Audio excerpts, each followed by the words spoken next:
Hi everyone, before we get into it, please hit the subscribe button and drop a like. It helps me out a lot and contributes a lot to the channel. Let me know in the comments where you're watching from also. I'd love to know. Now let's get into it. I hope you enjoy the story. The blood oath was supposed to ensure peace.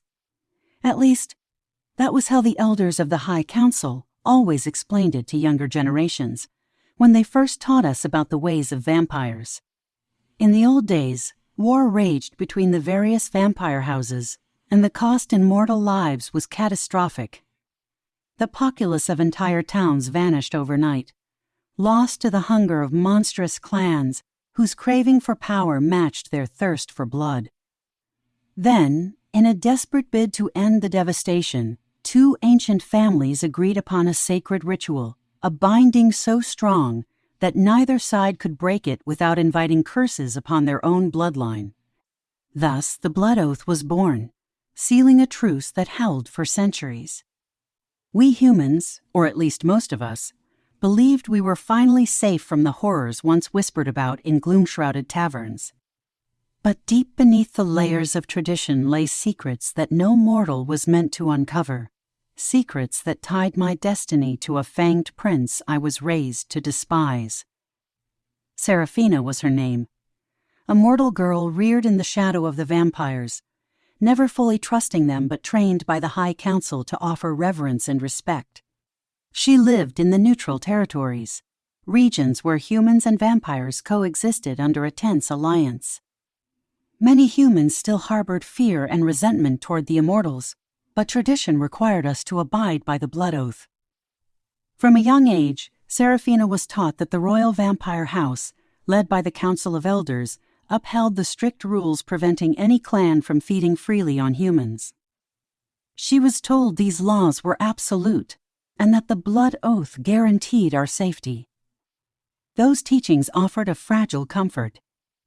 She never believed it would directly concern her, for she was just another mortal girl, neither bound for greatness nor threatened by the conflicts of ancient vampire families. Her town, known simply as Edgewater, marked the border between the realm of humans and the domain of the Unholy Court, a mysterious vampire stronghold few humans ever visited.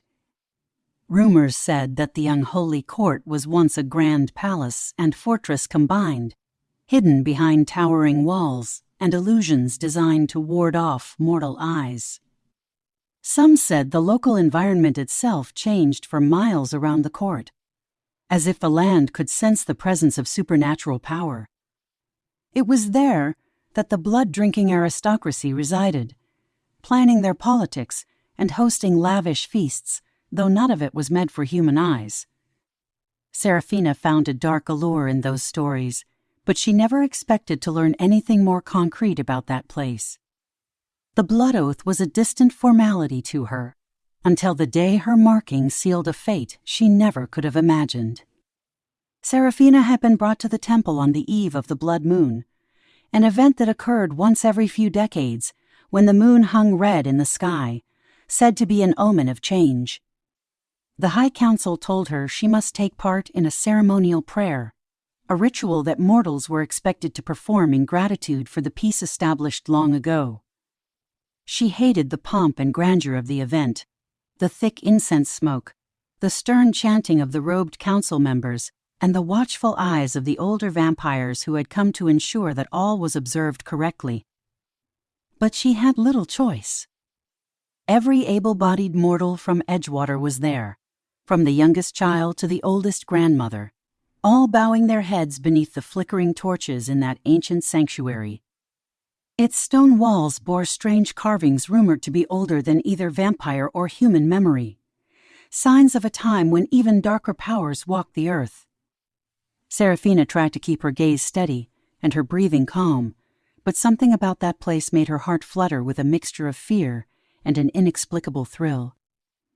The ceremony began as always, with the High Council calling upon the blessings of both the mortal and immortal realms. They whispered words in a forgotten tongue, voices echoing off the cold stone and blending with the sound of howling wind that seeped through cracks in the temple's dome. She felt goosebumps prickle along her arms.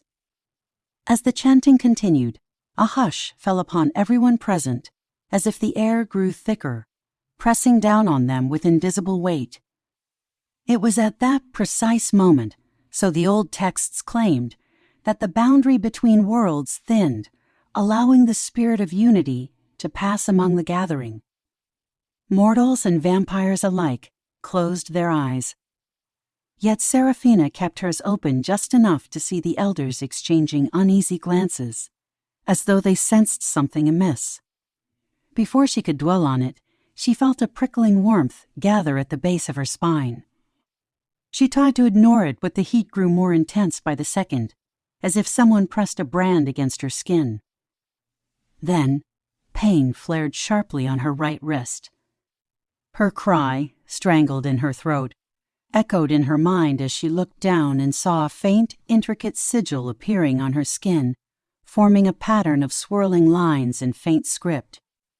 She trembled, biting her lip to hold back a scream. Around her, gasps filled the chamber as mortals and vampires alike stared at that glowing mark. One of the elders, an older vampire with silver streaks in his hair, stepped forward. She didn't know his name, only that he was from a powerful house, said to be well versed in ancient lore. His eyes widened in shock, and he whispered the word, "bound." The murmurs became a dull roar in her ears as the crowd realized what had happened. Seraphina, a mortal of no special lineage, had been chosen by the oath in a way that defied all known tradition. She'd been marked as a link in some deeper prophecy, one that none had spoken of for countless years. In the confusion, a swirling gust of wind swept through the temple, extinguishing several torches. In the flickering half-light, Seraphina fought for composure, her pulse pounding. She felt different, as if something took root in her very core. A presence, foreign, yet strangely familiar, settled just out of reach in her mind. Then, as swiftly as the wind had arrived, it vanished, leaving behind shaken elders and the flustered High Council. Seraphina saw fear in their eyes. They did not congratulate her or celebrate. Instead, they held urgent discussions in low tones, gesturing to her trembling form and pointing to the ornate markings that still glowed softly upon her wrist. By dawn, she'd been whisked away to a hidden chamber beneath the main hall, a place where only the most pressing supernatural crises were addressed. The council members stood in a semicircle, their expressions grim, and their ancient eyes reflecting torchlight like restless predators. One of the humans there, Counselor Benedict, served as a liaison between mortal and immortal communities. He approached her with quiet sympathy, but maintained a noticeable distance. She trembled from exhaustion, her mind still reeling. She wanted to scream, to demand an explanation. But her voice caught in her throat, and she could only stare down at the mark that was now etched into her skin forever. One of the vampire elders, a tall woman with regal features named Isadora, finally spoke. "The mark you bear is no ordinary sign of alliance," she said, her voice like winter wind. "It is an ancient crest, belonging to the lineage of Prince Krain, the banished heir of the Unholy Court." A ripple of shock passed through the small gathering, and Seraphina's knees nearly buckled. She'd heard whispered legends of Prince Krain, a dark figure from centuries ago, a being of immense power who led the Unholy Court to the brink of a catastrophic war. He'd been sealed away, some said, or vanquished entirely by the combined might of rival vampire clans. None dared utter his name, for fear of invoking a curse or rousing his spirit from its slumber. Yet according to Isadora, Seraphina now carried his mark. "How can this be?" Counselor Benedict demanded, running a shaky hand through his thinning hair. "Prince Krain was never meant to rise again. It was said that his spirit was bound by the combined blood of 5 royal houses, each taking turns strengthening the seal every time the blood moon returned. Isidora's cold gaze flicked to the mortal counselor.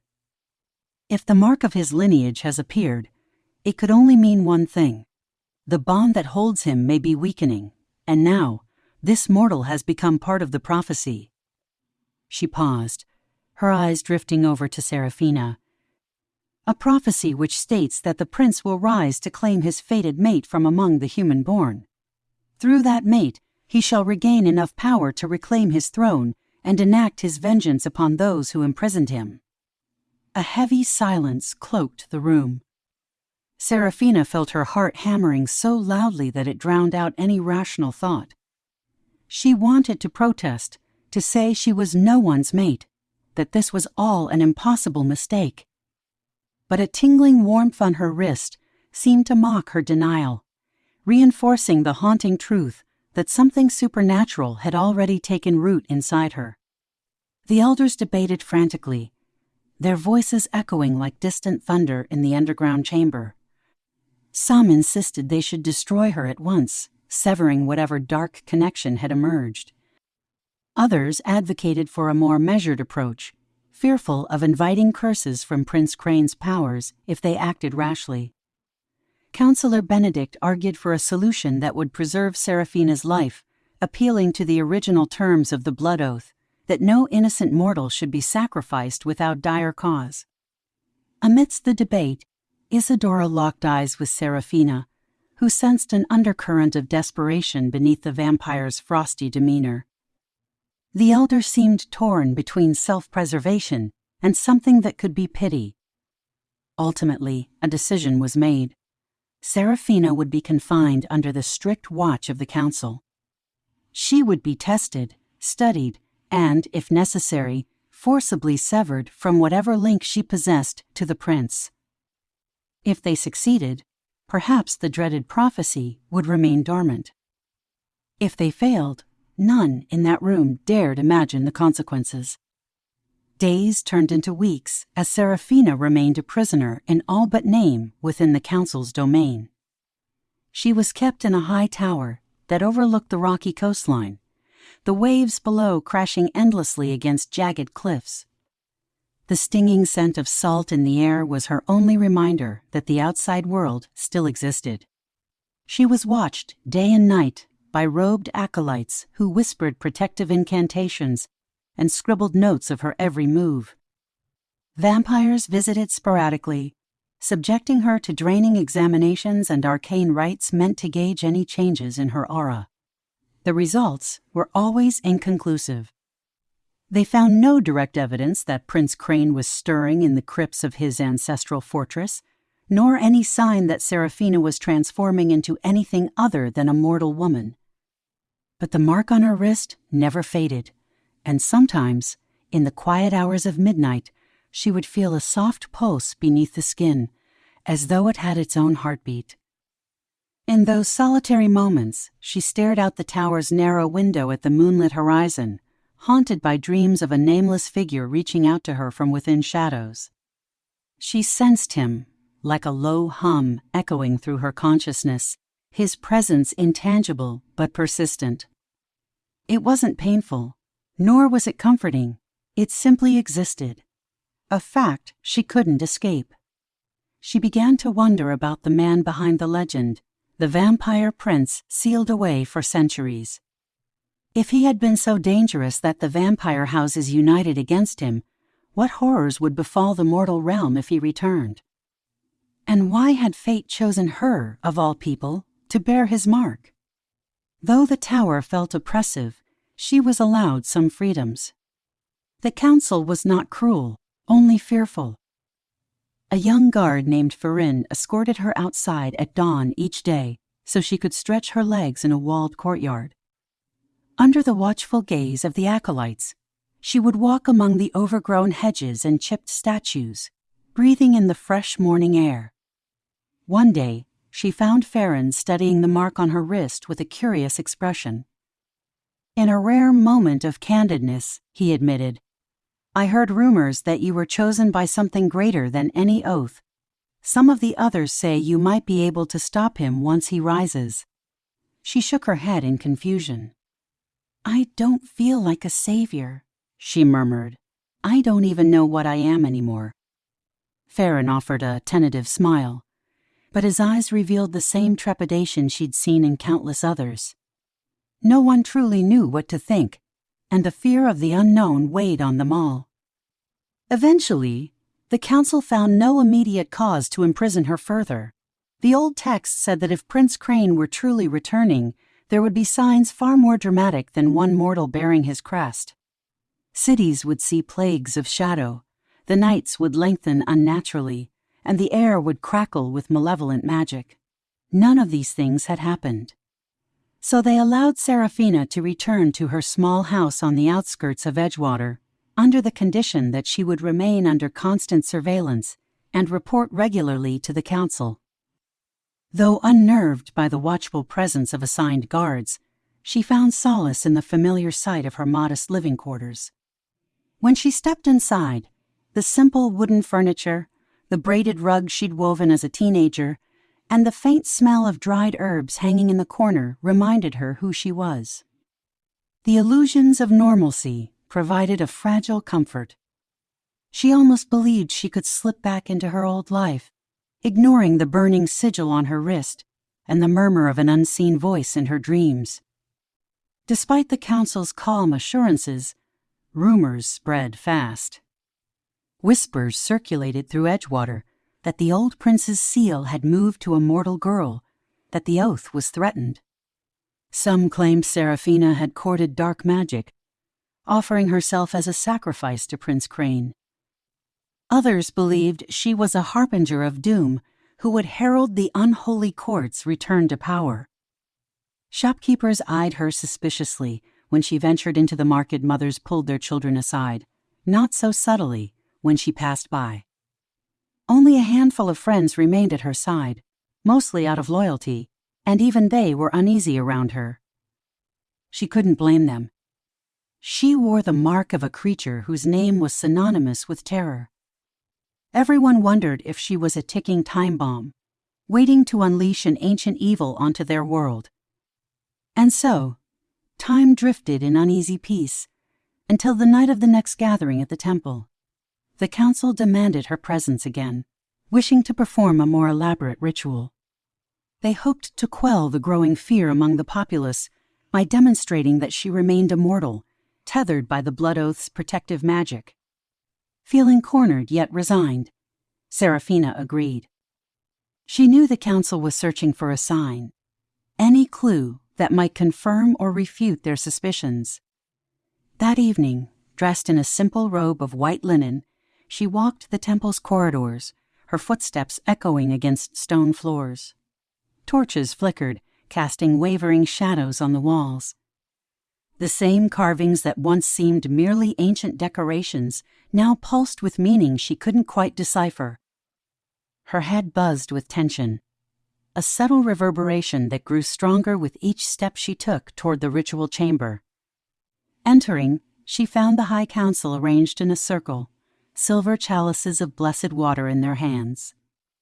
They motioned for her to stand in the center, and a hush fell upon the assembly. She could feel her heart hammering in her chest as the circle tightened, each robed figure chanting words of invocation. A swirl of energy, invisible yet palpable, gathered in the room, prickling along her skin. Then, without warning, a sharp pain seized her left hand. She looked down to see the mark burning brighter than ever, lines twisting like living vines over her skin. A chill spread through her veins as she tried to breathe, tried to steady her mind, but the sensation was overwhelming. Suddenly, the torches blew out all at once, plunging the chamber into near-total darkness. A single, eerie beam of moonlight spilled through a high window in the dome. In that moment, she felt his presence. It was no longer a faint whisper.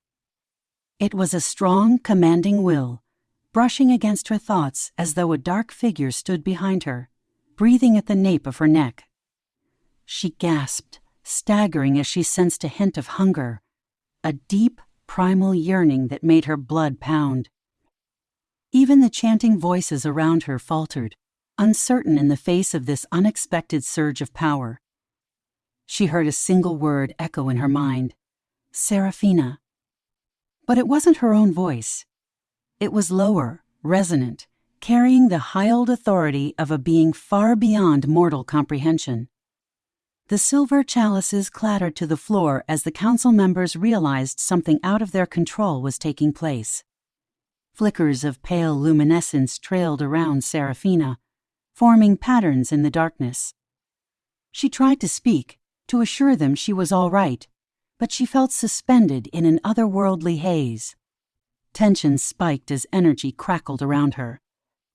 A swirl of black smoke coalesced on the far side of the chamber, revealing the faint outline of a tall man with aristocratic features and unsettling crimson eyes. Though his figure was transparent, like a specter dragged from the depths of old nightmares, she had no doubt who stood before her. The entire temple recoiled in horror. "Prince Krain," one of the elders breathed, his voice trembling.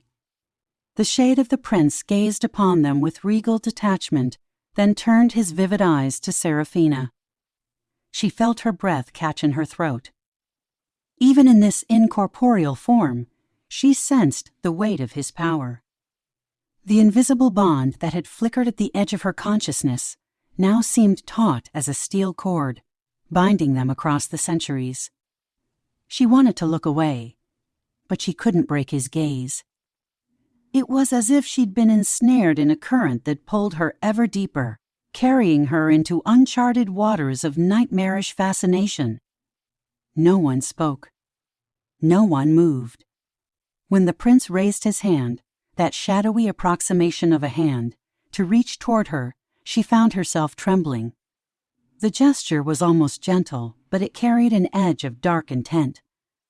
His mouth formed words she couldn't quite hear, but she felt them whisper across her mind. A sudden wave of searing pain tore through her wrist where the mark glowed like a living flame. She let out a strangled cry, and the shade vanished in a swirling vortex of darkness. The chamber fell silent again, as the torches mysteriously reignited, bathing the scene in a flickering orange glow. Seraphina collapsed to her knees, clutching her arm and panting. Her entire body trembled, and sweat beaded on her forehead. She glanced around, seeing the elders pale with terror. Isadora, usually so composed, wore an expression of disbelief. Counselor Benedict rushed to her side, helping her up and examining the mark. It still glowed, but more softly now, as if the immediate crisis had passed. He mouthed something to her, but she barely heard it over the pounding of her heart. She was too overwhelmed by the knowledge that Prince Krain's presence was no longer just a rumor in the back of her mind. He was reaching out to her, manifesting his ghostly form in the mortal realm. And with each appearance, she knew he grew stronger. Fearing outright panic, the council ushered her into a side room, away from prying eyes. At first, they hammered her with questions, demanding to know if she'd conjured the prince's spirit, if she'd made some unholy pact. She denied it all, tears of frustration burning her eyes. "I can't explain it," she rasped, "but he's in my mind. I feel him, like a second heartbeat. I never asked for this." Finally, they realized she was as much a victim as anyone. Fear settled over them like a cloak. There was no hiding it. Prince Krain, the banished heir of the Unholy Court, was stirring to life through his link with her. And the council had no idea how to sever that bond. They issued a terse command. "You must reject him," Isadora said. "In your heart and mind, you must resist. If his power takes root, you risk losing your soul. The prophecy speaks of a fated mate's curse, that once the bond is fully established, you will never escape him." At those words, Seraphina's stomach churned. She had no desire to become some instrument of evil, nor to be claimed by a vampire prince she feared and did not understand. Yet a tiny part of her, buried deep within, bristled at the idea of rejecting that curious presence she had felt. She couldn't articulate why. Perhaps it was the enthralling nature of the bond, an inexplicable magnetism that had begun weaving her fate to his. Still trembling, she nodded in agreement, promising to do whatever it took. The council immediately began to plan a new approach, rummaging through their archives for spells and rites to strengthen her mortal will against the vampire's ancient might. In hushed voices, they spoke of the dire consequences if they failed. An awakened Prince Krain would not only restore the Unholy Court to its former glory, he might exact vengeance on both mortal and immortal alike for the centuries he had been sealed away. War would return, ravaging the lands.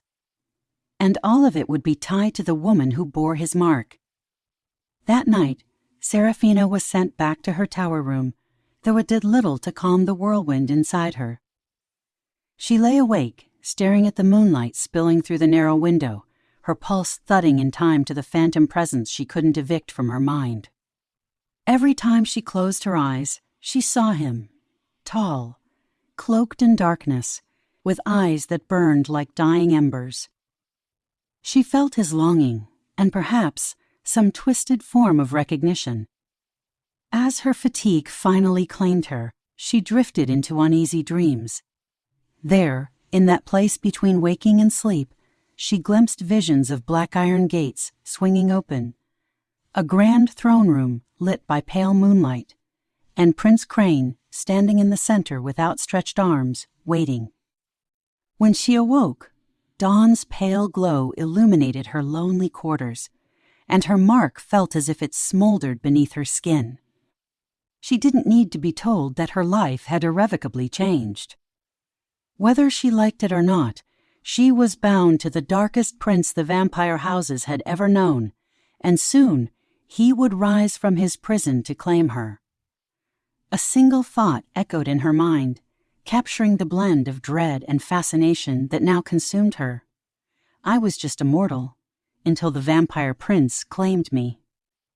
Seraphina's first morning after the spirit of Prince Krain manifested was spent in a haze of apprehension. She had barely slept, and when she did, her dreams were plagued by fleeting images of his watchful crimson eyes. The council wasted no time. At sunrise, acolytes clad in white robes escorted her to a private library in the heart of the temple complex. She walked through corridors lined with ancient manuscripts, the sweet mustiness of old parchment swirling in the air, and took in the high, arched ceilings where dust motes danced in the early sunlight. The hush of the place was profound, giving Seraphina the uneasy feeling that she was treading on sacred ground. Here, the council kept its hidden tomes, texts that chronicled centuries of vampire history, along with secret rites known only to the highest-ranking immortals. She was led to a secluded corner table lit by a single tall window, the morning light cutting a beam through the floating dust. Isadora was there, along with a few other council elders, each with worn scrolls and heavy books piled around them. Their expressions were a mix of urgency and confusion, as if rummaging through fragments of an ancient puzzle that refused to fit together. Isadora gestured for Seraphina to sit. "We have gathered what fragments we can about Prince Krain's imprisonment and the prophecy of the fated mate," the elder said, her tone precise and curt. She opened a time-stained tome, letting the pages crackle in the silence. "You must understand, these records are incomplete. Much was lost or intentionally destroyed after the prince's downfall. Many feared that even knowledge of him carried a taint." Seraphina's stomach churned. Though she had steeled herself for dire revelations, the intensity of the council's concern set her nerves on edge. At a subtle nod from Isadora, one of the robed attendants stepped forward with a small wooden box covered in ornate carvings. Opening it, he revealed a dusty scroll sealed with a crimson ribbon. He gingerly unrolled it, revealing delicately inked symbols and archaic script. Isadora pointed to a passage. "This scroll references a ritual used by the alliance of vampire houses to bind Krain. Each house contributed blood to a complex incantation, tethering his power to a hidden crypt deep in the mountains. It also mentions— She paused, glancing at Seraphina. The legend that Krain's essence would seek out a mortal mate with a pure heart to serve as a conduit, enabling his escape if the seal ever weakened. A cold dread settled over Seraphina's shoulders. She listened as the elder described how this mortal mate was more than just a tool. She would be essential to the restoration of Krain's powers and possibly become his queen if he reclaimed the throne of the Unholy Court. The ancient text called it a fated mate's curse, an irreversible bond that transcended mortality and immortality. "But the prophecy is vague," Isadora said, her eyes flickering with uncertainty. "And conflicting accounts muddy the details. Some texts say the chosen mortal can harness Krain's power against him if her will is strong enough. Others claim that once the bond is complete, resisting him is futile." Seraphina swallowed hard. "So which is it?" she asked, voice trembling. "Do I have the power to fight him, or am I doomed to become his puppet?" Isadora shook her head. "We do not know," she admitted, surprising Seraphina with an uncharacteristic honesty. "The only certainty is that your connection to him grows stronger each day, and that the eclipse of the blood moon last night must have triggered his spirit's manifestation." She paused, then continued, "We will continue our research and attempt to craft a new severance ritual. Until then, you must guard your thoughts, your emotions. The bond thrives on vulnerability and desire. If you let him in, even unwittingly, the path to his resurrection will open." Those words wrapped around Seraphina like chains. She felt torn between fear and a strange sense of fated inevitability, a tug in her chest that whispered, "It's already too late." Yet she refused to surrender. She had spent her entire life on the sidelines, a mortal in a world overshadowed by vampires who played by their own rules. Now she was at the center of an unfolding drama that threatened the fragile peace between their kinds. She vowed to do everything in her power to prevent bloodshed. At least, that was what she told herself as she stood from the table, fists clenched, while the elders looked on with cautious optimism.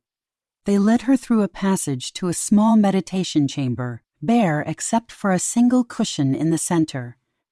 The walls were engraved with runes meant to repel dark magic. A pale acolyte guided Seraphina through breathing exercises, urging her to clear her mind.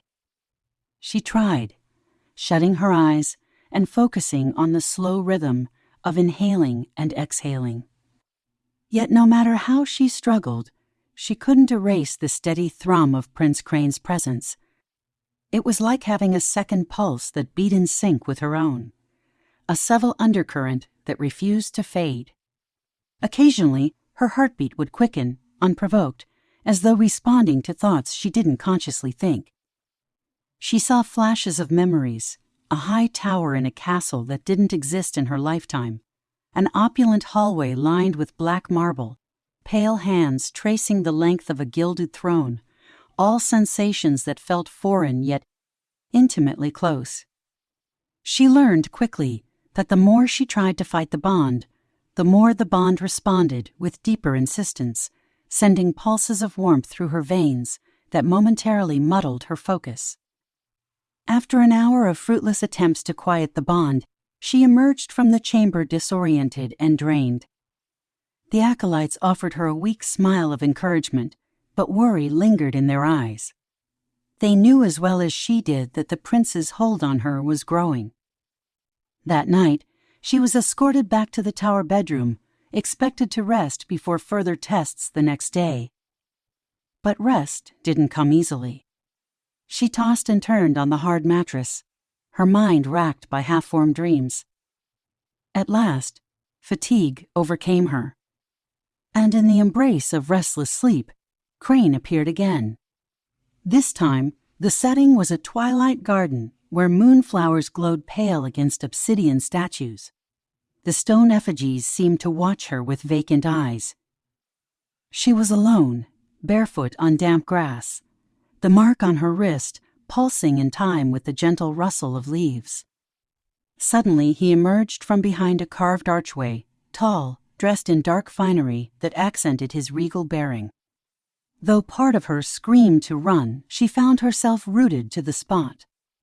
"I see you at last," he said, his voice silky yet tinged with a quiet intensity. His accent bore the trace of an age long past. In the dream realm, she wasn't sure if she could speak, but somehow she managed. "Why have you chosen me?" she whispered, dread mingling with a traitorous curiosity. He approached slowly, and though she tried to read his expression, it was inscrutable. "I did not choose you," he replied gently. "Fate chose us both. I have dreamed across centuries, bound in darkness, waiting for the one who would carry the mark." His crimson eyes held hers, and she felt a ripple of conflicting emotions: fear, caution, but also a strange sorrow that resonated from him, as though he too was trapped in a destiny he did not fully control. She thought to protest, to say she wanted nothing of his world, but her breath caught when he raised his hand and brushed her cheek. The touch was as ephemeral as a breeze, yet it sent a warmth cascading through her that made her tremble. Then the dream wavered, or perhaps his presence flickered, as though he struggled to remain in this half-real state. "In time, I will return," he murmured. "Our bond cannot be severed easily. You feel it, do you not?" Her heart pounded, and she hated the part of her that answered yes without speaking. In that dream, she couldn't hide from her own truths, and the bond's allure frightened her as much as Krain's power. When she jerked awake, it was nearly dawn. She found herself sitting up in bed, her pulse racing, the mark burning bright. Any illusions she had harbored that she could simply ignore the prince evaporated. He was there, in her mind, bridging the gap between their worlds. She pressed her hand against her face, feeling tears of frustration. She had never asked to be part of this story. All she wanted was the ordinary life she once had. Now she stood at the nexus of a curse older than the kingdom itself. As the days bled into weeks, the council's attempts to help her resist Krain's influence multiplied. They brought in specialized vampiric mystics, reclusive members of the old houses reputed to be skilled in exorcisms and wards. They performed endless rituals to fortify her mental boundaries, inscribing protective symbols around her bed each night, chaining amulets to her ankles. She participated dutifully, shutting her eyes while foreign incantations thrummed in the background. Sometimes she felt a fleeting numbness, as if they were temporarily severing Krain's link. But it always returned, either in the quiet hours before dawn or in the hush of late afternoon. A single thought of him, even unintentional, was enough to rekindle the bond. Seraphina soon realized that the more she tried to block him, the more her thoughts circled back, like a tongue prodding a sore tooth. Meanwhile, the atmosphere in Edgewater shifted ominously. News of Krain's partial manifestation had spread through hushed gossip. Traders who traveled between human and vampire territories reported an uptick in strange happenings. Shadows moving unnaturally at twilight, livestock found drained of blood on the outskirts, eerie noises in the wind that made even bold men quicken their pace. Though no one could prove it, suspicion hung over Seraphina like a curse. Her presence in the marketplace caused merchants to quiet, as if her mere proximity might call forth the prince's wrath. More than once, she overheard people muttering that maybe the council should banish her, lock her away in some distant cell so she could not bring doom upon their heads. She felt the weight of their fear, their resentment, and it wore her down. She found a small comfort in Farron, the guard who had once accompanied her daily walks. Though assigned to watch her, he showed her genuine kindness. On the nights when she paced sleepless in the tower corridors, she'd stumble upon Farron making his rounds, and he'd pause for a few brief words. He never pried, but she sensed his concern was real. One evening, she felt the urge to confide in someone, anyone who might lighten the crushing isolation she felt. She pulled him aside near a staircase window where a single torch illuminated his worried face. "I can't keep this up," she whispered, voice ragged. "It's as if the harder I try to resist him, the stronger he gets. I'm so afraid of what will happen if the council's rituals fail." Farron hesitated, then placed a reassuring hand on her shoulder, mindful of boundaries. "You are not alone," he said softly. "Many fear Prince Krain, but not all wish you harm. Some of us believe there must be a reason the oath allowed this to happen. You are not just a pawn. Maybe you'll find a way to stop this curse." His belief soothed her raw nerves, if only for a moment. Deep down, she clung to the hope that she could exert some control over her fate. Yet, on a storm-lashed night not long after, any notion of control slipped further from her grasp. Lightning flashed across the sky, illuminating Edgewater in brief, stuttering bursts, while thunder boomed overhead. Sheets of rain battered the temple's stone walls, and the wind howled like a wounded beast. Seraphina lay sleepless in her tower room, heart thrumming as though anticipating something monumental. She could feel Krain's presence swirling just beyond the edge of her consciousness, more insistent than ever. She pressed her hands to her temples, trying to block it out, but an invisible current seemed to tug her to the window. She rose, crossing to the narrow balcony that overlooked the courtyard. Rain pelted her robe, soaking her hair, but she barely noticed. Her gaze fixed on the courtyard below, lit intermittently by flashes of lightning. There, she saw something moving, a figure cloaked in black, standing motionless in the storm. It was not one of the temple guards, who usually wore white or gray. No, the silhouette looked too tall, too imposing. Her heart seized. Could it really be him, in physical form? Lightning struck again, revealing that the courtyard was empty. She blinked, uncertain if her eyes had played tricks on her.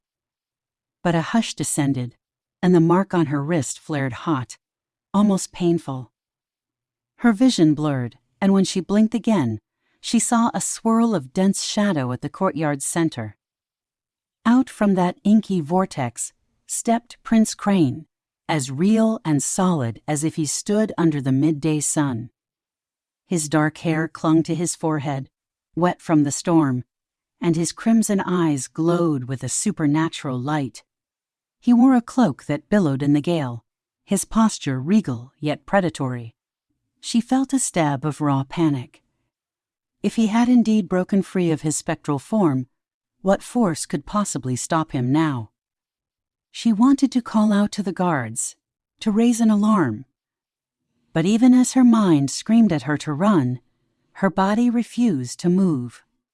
It was as if an invisible hand held her in place, guiding her gaze to meet his.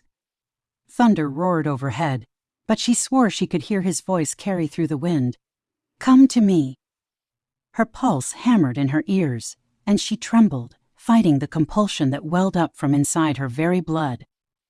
She braced against the balcony rail, forcing her feet not to obey. For an instant, she thought she might succeed, that she could resist him.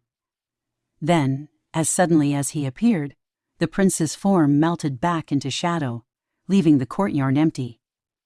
Yet the hold on her mind persisted, carrying an aftershock of Krain's will. She found herself gasping, soaked to the skin, trying to piece together whether he had truly manifested or if it had been an illusion. A swirl of footsteps raced into the courtyard below as guards arrived, alerted by the thunder and the strange feeling that something was amiss. They found no intruder, though the air crackled with lingering energy. Upstairs, Drenched and shivering, Seraphina collapsed to the floor of her room, tears of terror and frustration spilling down her cheeks. She realized then that this entire ordeal was escalating, pushing Krain closer to tangible existence. The council convened an emergency meeting at dawn, but answers were scarce. They pored over every text, searching for references to illusions or partial manifestations. A quiet dread settled over everyone, fed by the knowledge that once Krain fully crossed into the mortal realm, war was inevitable. Seraphina tried to speak up, recounting her experience of seeing him in the courtyard, the visceral sensation of being drawn to him. Some of the elders wore expressions of pity, others of condemnation, as if blaming her for not being strong enough to resist. But she couldn't dispel the memory.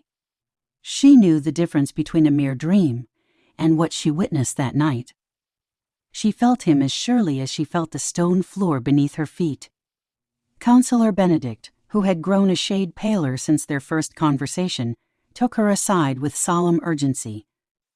"I fear we may have to resort to dire measures," he said, glancing nervously at the robed vampires studying the scrolls. "Some of the elders are talking about isolating you, possibly in the catacombs below the temple, to prevent any chance of Krain reaching you directly." He paused, frowning. "I do not wish such an extreme outcome for you, but if we cannot sever this bond, they will feel compelled to act for the safety of the realm." Panic rose in her chest at the thought of being entombed underground, cut off from all light and companionship. She shook her head vehemently. "It won't help," she whispered, tears burning. "He is in my mind. He can reach me no matter where I am." She forced a steadier tone. "We have to find a different way, maybe not a severance, but some way for me to defend myself if he tries to take me by force." Benedict looked unconvinced, but her desperate conviction must have stirred something in him. With a heavy sigh, he nodded. "I will see what can be done," he said, glancing back at the others who whispered among themselves. As the day wore on, Seraphina sat in the library once more, scanning faded pages of grimoires she could barely comprehend. She found references to wards that required the blood of a vampire elder, to incantations that demanded mortal faith as an anchor. The texts were labyrinthine, referencing other volumes or older myths. Everywhere she turned, she saw half-truths and ominous warnings. A single line, scrawled in shaky handwriting at the bottom of one brittle page, caught her eye. "Beware the ancient evil that awakens. The fated bond is both a curse and a key. The mortal heart can be a blade or a throne." She read that line repeatedly, the words sinking into her thoughts. A blade or a throne? Was it possible that she could choose which role to play? The prophecy seemed to suggest that her will might shape the outcome. If her heart aligned with Krain, she could become the seat of his power, a gateway for his vengeance. But if she resisted, perhaps she could be the blade that cut him down. Yet how could she possibly hope to stand against a vampire prince who was rumored to rival the strongest clans combined? That night, as she returned to her chamber, Farron quietly slipped her a small tome he had borrowed from a lesser-known part of the library. "I don't know if this will help," he murmured, "but it mentions ancient wards used by mortal hunters who once fought vampires. Maybe you can find something the council missed." She thanked him, touched by his concern, though she felt the flicker of guilt at going behind the council's back. Still, she was desperate. Opening the tome by candlelight in her room, she found references to runic prayers, certain sigils that could be etched on the skin or recited in the presence of darkness. One particular symbol, a spiral interwoven with a hexagonal shape, claimed to repel malevolent spirits born of blood. That phrase jolted her. Prince Krain was nothing if not a malevolent spirit bound by blood magic. With trembling hands, she copied the symbol onto a scrap of parchment, determined to try it. She waited until the moon rose high.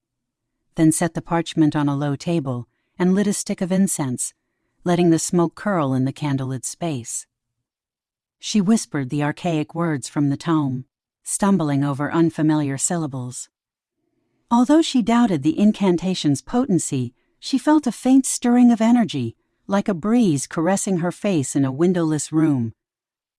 With a shaky breath, she pressed the symbol to her wrist, over Krain's mark. The skin stung, as though reacting to a mild acid. A hiss of pain escaped her lips, but she gritted her teeth and held the paper there, reciting the chant once more. Abruptly, a wave of dizziness surged through her, and she collapsed to her knees, the makeshift ward slipping to the floor. She felt a force push back against her from inside, as if the prince's spirit was actively resisting the ritual. Darkness crowded the edges of her vision, accompanied by a swirl of half-formed images. She saw Krain's face, twisted in anger or perhaps pain. Then, her mind cleared. Panting, she scrambled for the parchment. The symbol had burned away in places, leaving only faint traces. Her wrist throbbed, but strangely, the mark felt cooler than before, as if it had receded. For a moment, Seraphina dared to feel hope. Perhaps she had discovered a partial defense. Even if it wasn't enough to eradicate the bond, it might buy her time against Krain's influence. However, a sharp pang of guilt tugged at her. She had defied the council, meddling in dark arts without their supervision. Would they punish her if they found out? Would they see it as a dangerous risk, or as a breakthrough to be studied further? Too many questions assaulted her. In the end, her need for some autonomy over her fate outweighed her fear. She resolved to keep her experiment secret for now, uncertain what the consequences might be. The next day, however, events took a drastic turn, rendering her private experiment almost trivial. A group of travelers from the outlying villages arrived in Edgewater, bearing terrible news. According to their frantic testimony, several families had gone missing overnight, their homes found ransacked, furniture overturned, windows shattered. No bodies were found, only bloodstains and footprints leading away into the woods. The travelers claimed they saw glimpses of pale figures moving at unnatural speeds, dragging victims into the darkness. Vampires, or some monstrous variant, had done this. The council quickly dispatched scouts to verify these claims, but the panic in the travelers' eyes spoke volumes. If a renegade vampire clan was on the move, it could be part of Krain's old alliances stirring in anticipation of his return. Edgewater descended into a fearful lockdown.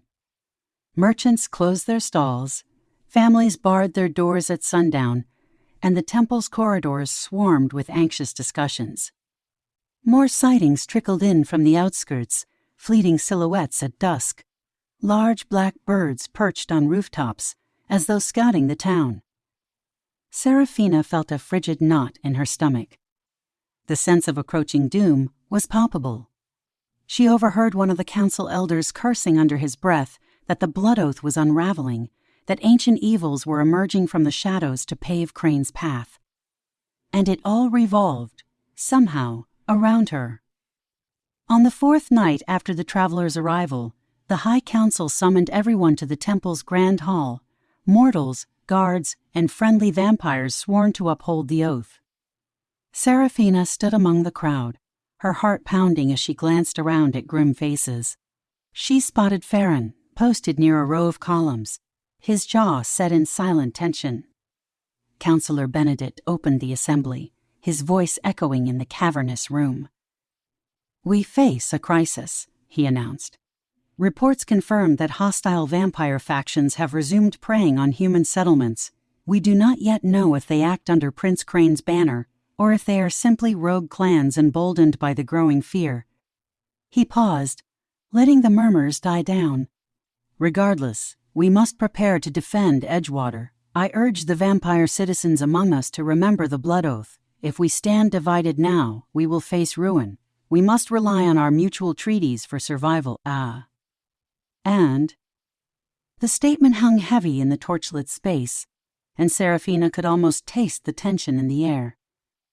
No one knew how many of these rogue vampires lurked in the surrounding forests, nor how powerful they might be if they were indeed allied with Krain. Then Isadora stepped forward, regal and poised as always. We have reason to believe these attacks may be an attempt to disrupt the alliances that once banished our prince. If so, we must brace ourselves for worse to come.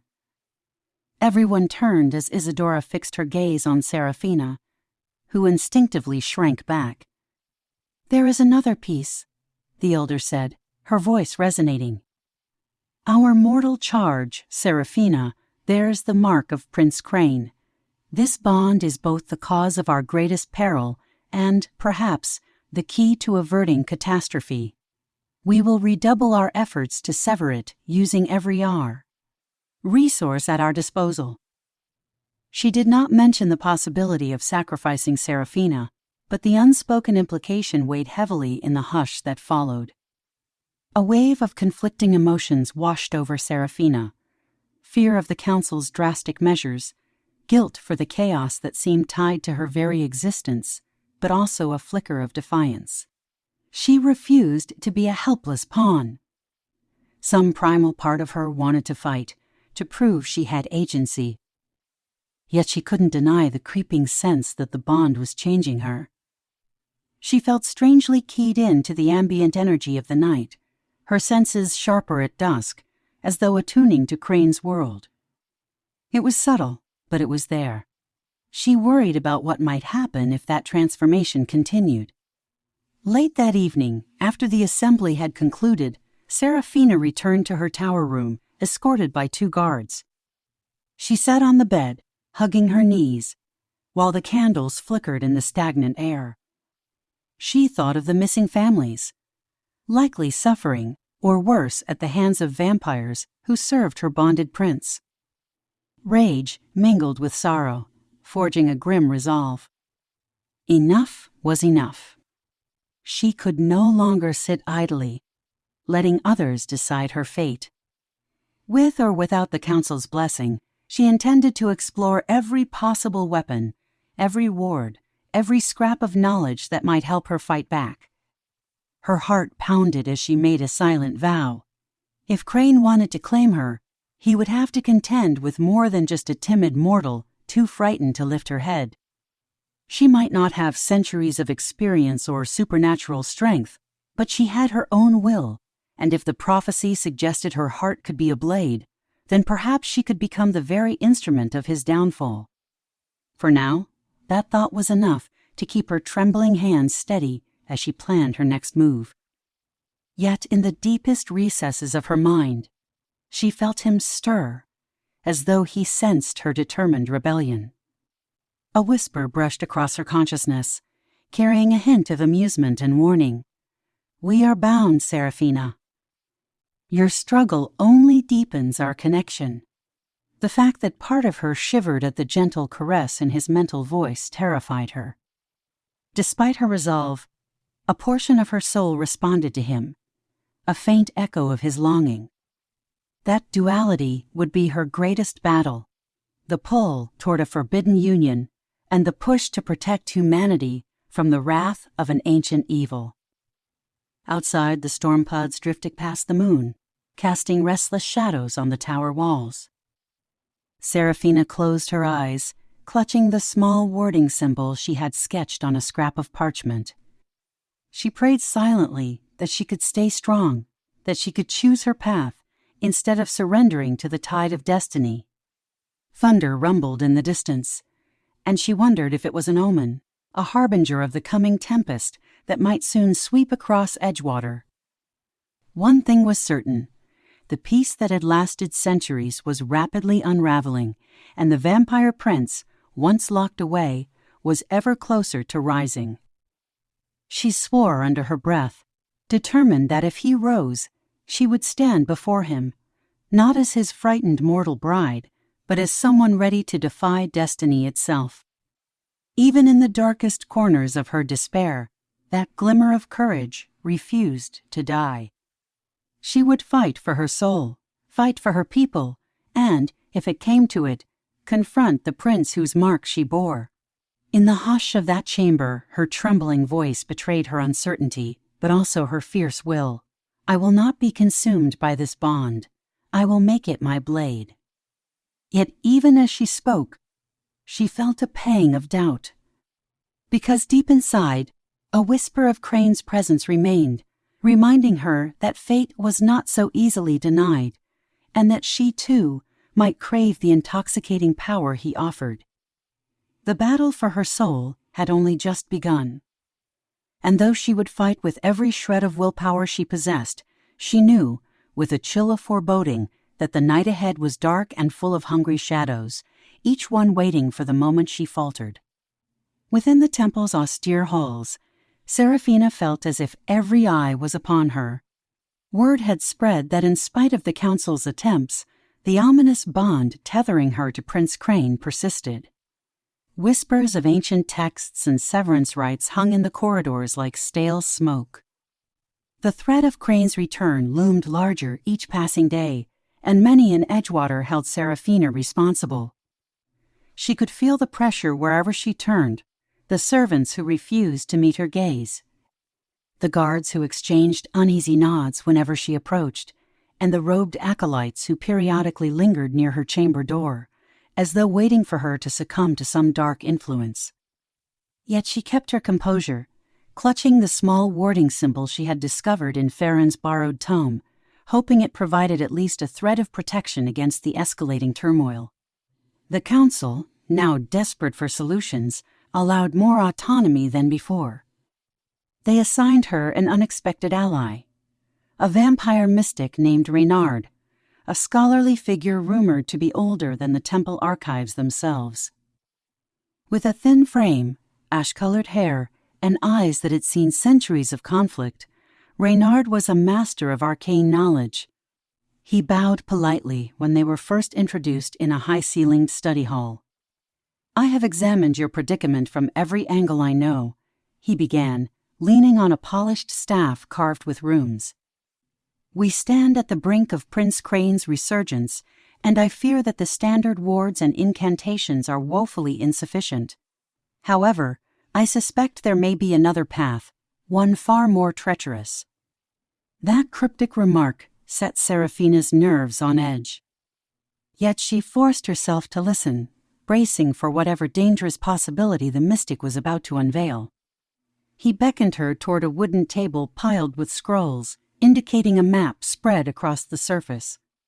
The faded parchment depicted distant mountains, labyrinthine forest paths, and a single black shape marking a fortress perched on the rocky slopes. "The Unholy Court," Reynard said, tapping the spot. "Krain's ancestral seat. Though he has been imprisoned in a hidden crypt for centuries, the fortress itself never truly fell. It is said to be a place where midnight lingers, even at noon, protected by illusions to deter prying mortals." Seraphina studied the map, her brow furrowed. She had heard the legends about this domain, where winding corridors and secret chambers housed horrors beyond imagination. "You're suggesting we go there?" she asked, her voice wavering between disbelief and dread. "The council has always insisted it was too dangerous, that stepping foot in the Unholy Court could spark conflict with the clans who remain loyal to Krain's memory." Reynard's thin lips formed a grave line. "It is dangerous indeed," he conceded quietly. "But I have found references in an ancient volume that speak of a forgotten altar hidden in those halls. It predates Krain's reign, likely erected by an even older lineage of vampires to anchor primal magic. According to certain interpretations, an individual marked by a powerful vampire can attempt a ritual at that altar, one that either severs or solidifies the bond. If performed correctly, you might tear Krain's link from your soul, even if he has partially awakened. But if you fail, then you risk anchoring him fully into this realm, giving him near limitless strength." A chill raced along Seraphina's spine. From everything she had seen and experienced, she believed the ritual was more than a rumor. "Why has no one tried it before?" she asked, glancing warily at the mystic. If such a thing was possible, surely others would have attempted to sever the ties that cursed them. Reynard stroked his chin. "I suspect ignorance and fear played a role. Moreover, the altar is not merely hidden. It is guarded by illusions and wards older than any living vampire. One does not simply walk into the heart of the Unholy Court without paying a price. And we must also consider that Krain, or his loyal followers, may sense our intrusion. By daring to approach the fortress, we may trigger the very cataclysm we seek to avert." Seraphina stared at the black mark on the map, feeling a hot rush of adrenaline. She pictured the missing families from the outlying villages, the bloodstains and footprints in the woods, and the dismay on the council's faces when each new report of vampire attacks surfaced. She thought of the restless nights, the voice in her dreams, and the fleeting glimpses of Krain that grew more vivid, more tangible. "I'll go," she said at last, swallowing the knot of fear lodged in her throat. "If there is a chance, any chance, to sever this bond before he manifests in full, we have to risk it. I can't stand back and watch him tear our world apart." Reynard inclined his head in acknowledgement, as though he had expected her answer. "The council may not agree," he cautioned. "They will argue that confronting Krain directly is suicidal, that we must find a safer path. And you know as well as I do that some of them might favor removing you permanently if they truly believe it will stop his rise." Her heart pounded. She knew the council was capable of extreme measures under enough pressure, but she refused to let the threat of being sacrificed quell her determination. If the authorities had possessed a better solution, they would have used it already. "Then we go quietly," she said, her voice trembling with resolve. "We take only those we trust, slip away before daybreak, and head for the fortress." The mystic studied her for a moment, then gave a curt nod. "Your guard, Farron, seems loyal to you, and I have one or two confidants among the council's lesser ranks who might be willing to lend assistance, but we must be swift." That evening, while the temple's corridors bustled with urgent talk of bolstering defenses, Seraphina and Reynard gathered in a little-used library annex. They spread out a fresh map, carefully marking potential routes to the mountainous region that housed the Unholy Court. They considered the risk of traveling by known roads versus venturing through the uncharted forest. Every path seemed dangerous, rife with the possibility of vampire ambush. Yet speed and secrecy were paramount.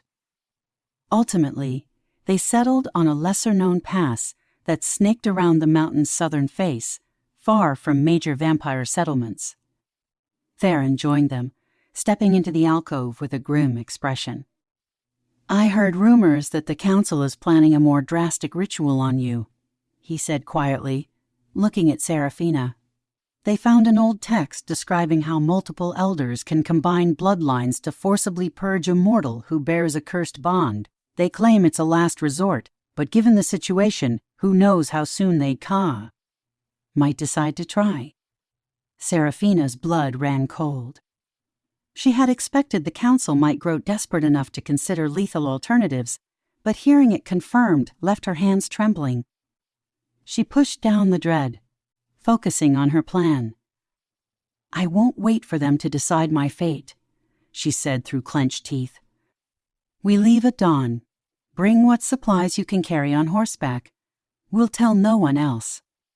Under the guise of preparing for a council errand, the trio snuck into the temple stables just before sunrise. Clouds obscured the early light, casting a gray pall over the courtyard. Seraphina wore a hooded cloak to conceal her features, and Reynard's lean form moved silently through the shadows, staff in hand. Farron led out 3 horses, each saddled and outfitted with minimal provisions. The hush of the moment heightened their nerves, but they pressed on, mounting swiftly before anyone could question them. As they rode out, Seraphina caught a glimpse of Isadora in the distance, engaged in a heated discussion with another elder.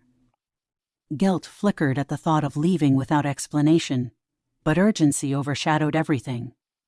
If they failed in this mission, no one in Edgewater would be safe anyway. They followed a winding road that soon branched away from the main routes. The horses' hooves thumped softly against packed earth, and dew-covered fields glistened on either side. As the sun rose higher, Farron guided them through narrow passes and over rocky inclines, always searching for less traveled ways to avoid detection. At midday, they paused in a secluded grove to rest and water the horses. Seraphina paced, rubbing her wrist absent-mindedly. The mark no longer burned, but that unnerved her more than if it did. It felt as though Krain had withdrawn to some distant place in her mind, conserving his energy.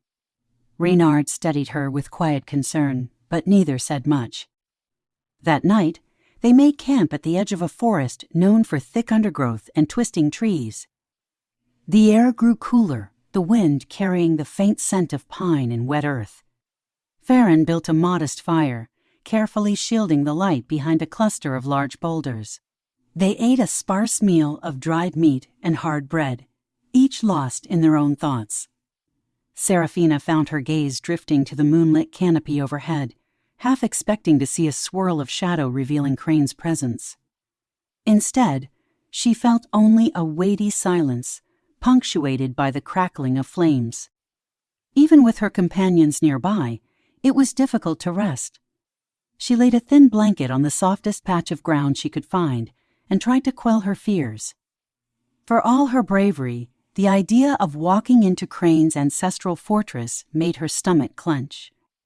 Could she truly perform a ritual powerful enough to sever his hold on her soul? What if the attempt opened the door for him to return in full force?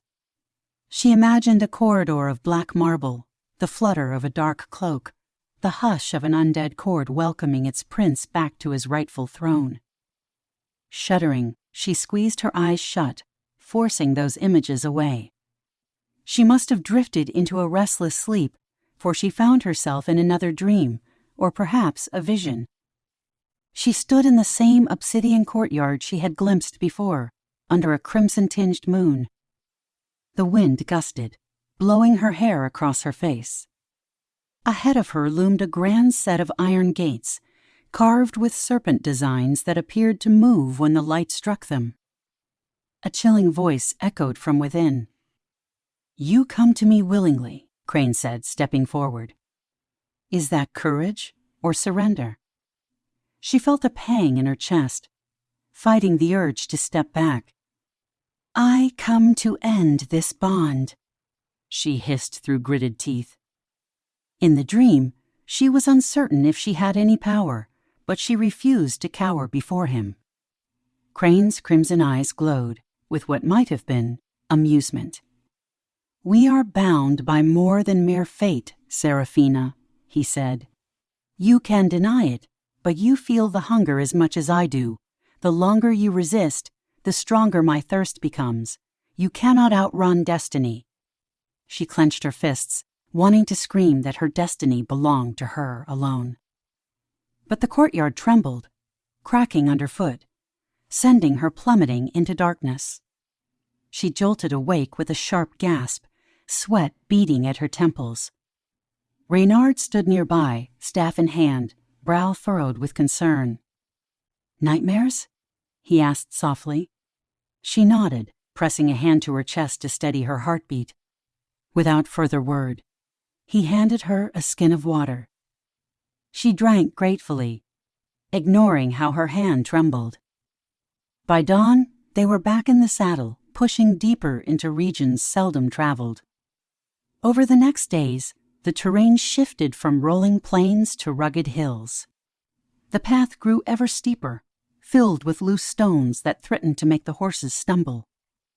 Sparse woodlands gave way to denser forests. The chill in the air intensified, and they soon found themselves navigating through pockets of fog that curled around the trunks like silent sentinels. Off to the west, ominous clouds gathered, hinting at storms to come. Each evening, they made a discreet camp, always alert for signs of pursuit. Once, they spotted a group of figures prowling in the distance, silhouettes that moved too fast to be human. Possibly rogue vampires, or perhaps an advanced scouting party loyal to Krain. Farron insisted they hide under an outcropping of rock until the shapes disappeared. Seraphina's pulse pounded in her ears the entire time, her mark tingling in grim acknowledgement of kindred predators. On the 6th day of their journey, they reached the foot of the towering mountains. Peaks jutted overhead, their slopes draped in swaths of evergreen. Thin trails of mist wandered across jagged ridges, giving the landscape a haunted atmosphere. Reynard consulted his tattered notes, comparing them with the older map. "The fortress lies beyond the next 3 passes," he said. "We must proceed on foot. The horses will not manage the rocky ascent." They tethered the animals in a concealed hollow, leaving them with provisions enough to survive for at least a few days.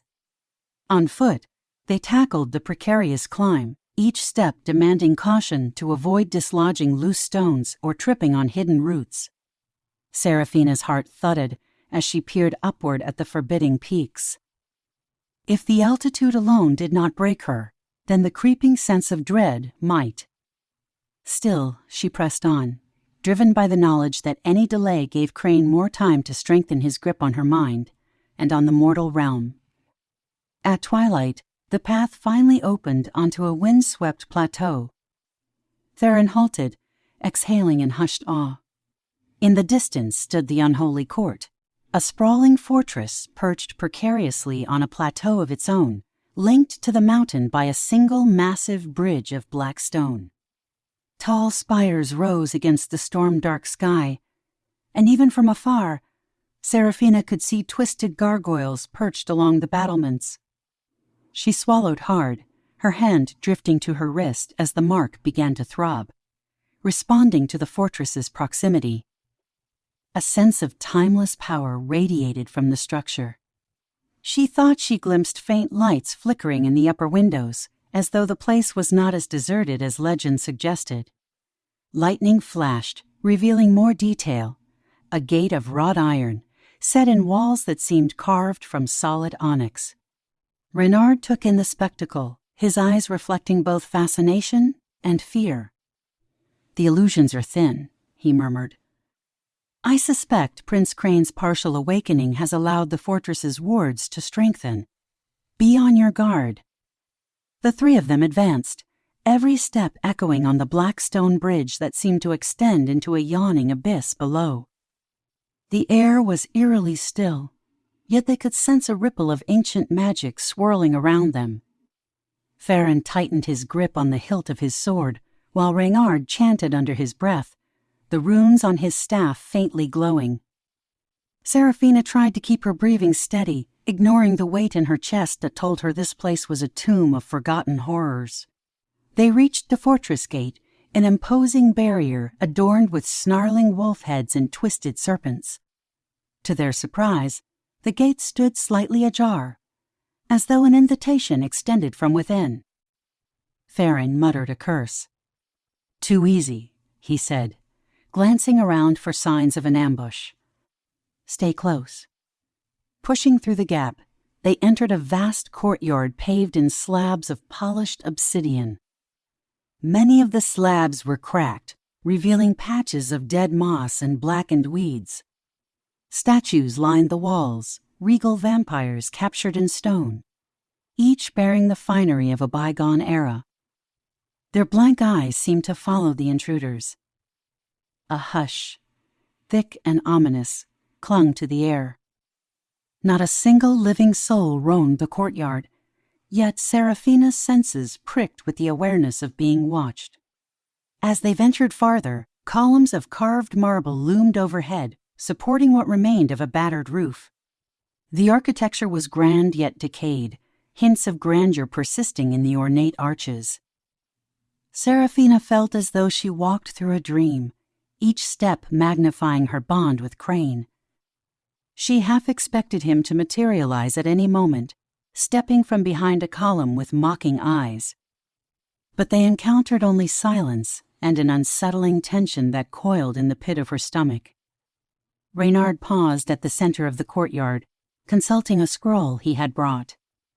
By the light of a flickering mage lamp attached to his staff, he read notes scrawled in cryptic script. "The altar," he said softly, "should be located in the old catacombs beneath the throne room. We need to find a stairway leading down, likely hidden behind a false door or corridor." Farron nodded, casting a wary glance at the fortress entrances branching off from the courtyard. "Let's search quickly," he said. "This place feels like it's stirring, waiting for something." They chose the grand entrance to the east, pushing open a set of tall doors decorated with moon and star motifs.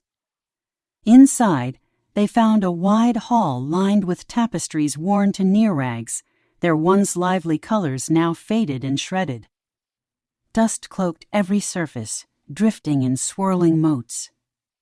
Their footsteps echoed in the gloom, and the flicker of Reynard's staff lamp cast wavering shadows that looked unsettlingly like reaching hands. As they progressed, Seraphina's anxiety intensified, spurred by the unshakable feeling of being stalked. Suddenly, a faint rustle sounded behind a collapsed pillar. Farron drew his sword, stepping forward with caution. A figure darted out, small, gaunt, clad in ragged clothing, an older mortal man whose eyes were wide with panic. He raised trembling hands, begging for mercy in a voice cracked with fear. "Please, I mean no harm," he rasped. "I was taken here days ago." Seraphina rushed to him, heart pounding. "You're human?" she asked, shocked to find a mortal in this forsaken fortress. He nodded desperately, tears welling up. "My village was attacked," he said. "They brought us here, but I escaped when they were distracted. Some of us were dragged deeper inside. I've heard them screaming." A jolt of horror sank into Seraphina's gut. These must be the captives from the outlying villages, the ones rumored to have vanished. Whatever vampires lurked here, they were gathering humans, for blood, for power, or for something else. She clenched her fists, fury mixing with dread. "How many? Do you know if any are still alive?" The man shook his head, too traumatized to form coherent thoughts. Farron glanced at Seraphina, sorrow etched across his face. "We can't leave them here," he said softly. "We must help whoever we can." She agreed, and even Reynard, practical as he was, nodded reluctantly. "We will free any survivors," the mystic said. "But do not forget our primary mission. If Krain fully awakens, it won't matter how many we rescue, he will unleash devastation far beyond these walls." Reassuring the trembling villager that he was no prisoner to them, they pressed on, guiding him along for protection. The hall branched into multiple corridors, each one lit by the faint glow of eerie sconces shaped like clawed hands. The group paused at intervals to scan their surroundings, hearts pounding at every shifting shadow.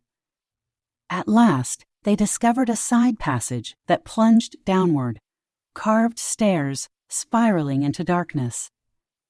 A stale gust of air wafted upward, carrying the stench of damp stone and old decay. Reynard consulted his notes, nodding. "This should lead to the lower levels, likely the catacombs," he said. "Be prepared for wards and illusions." They descended carefully, each step echoing in the enclosed space. Moss slicked the stairs, making footing treacherous. The mortal villager whimpered with every creak and drip of water, his terror infectious. At one point, Seraphina's mark flared painfully, forcing her to clutch the handrail to steady herself. She sensed Krain's presence more strongly than ever, a relentless pulse that seemed to resonate from the very walls. The fortress was his domain, and she was an intruder in it. Reaching the bottom of the stairway, they came upon a narrow corridor carved from bedrock, the walls adorned with cryptic runes. The air was colder here, carrying a metallic taste that made Seraphina's skin crawl. Scattered along the floor were rusted shackles and half-rotted crates. Farron gritted his teeth. "This place is a dungeon," he said grimly. "The vampires have used it before, and it seems they've begun using it again." Rounding a bend, they found themselves in a larger chamber with barred cells arranged along the walls. The mortal villager gasped, pointing tremblingly. Behind the bars of the nearest cell, half a dozen frightened captives huddled together, their eyes sunken, clothes torn. Panic flared in their expressions when they saw strangers enter, but they gradually realized Seraphina and her companions were not vampire guards. Farron hurried to the door of the cell, trying to pry it open, but it was locked fast. Reynard lifted his staff, muttering a quiet incantation that made the runes flare with light. The lock clicked, and the iron bars swung open. "We have to hurry," Seraphina whispered, ushering the captives out. "Anyone else here?" One of the prisoners nodded frantically, pointing to a deeper section of cells. "We heard screams coming from further in," she said, voice rasping. "Please, if you can, save them." They advanced, unlocking cell after cell and freeing those who remained alive. Some captives were too weak to stand, forcing Farron and Reynard to help them walk. Many had bruises and small puncture wounds on their necks, clear evidence of vampire feeding. Rage coiled in Seraphina's stomach, fueling her resolve. She dreaded how many more might be lost already, drained beyond salvation. As they guided the liberated prisoners back toward the stairs, a movement in the corridor ahead made Seraphina freeze. A pale figure emerged from the darkness, a vampire with matted hair and frenzied eyes, clad in tattered finery. Its lips were stained with fresh blood, nostrils flaring at the scent of more prey. With a feral snarl, it lunged forward, unnaturally fast. Farron darted to intercept, sword flashing in the dim torchlight. The vampire hissed as steel cut across its shoulder, but it hardly slowed, raking at Farron with talon-like nails. Seraphina stepped forward, ignoring the pulse in her wrist. She grabbed a broken metal rod lying on the floor, brandishing it like a weapon. Reynard chanted a short incantation, sending a thin streak of flame from the tip of his staff toward the creature.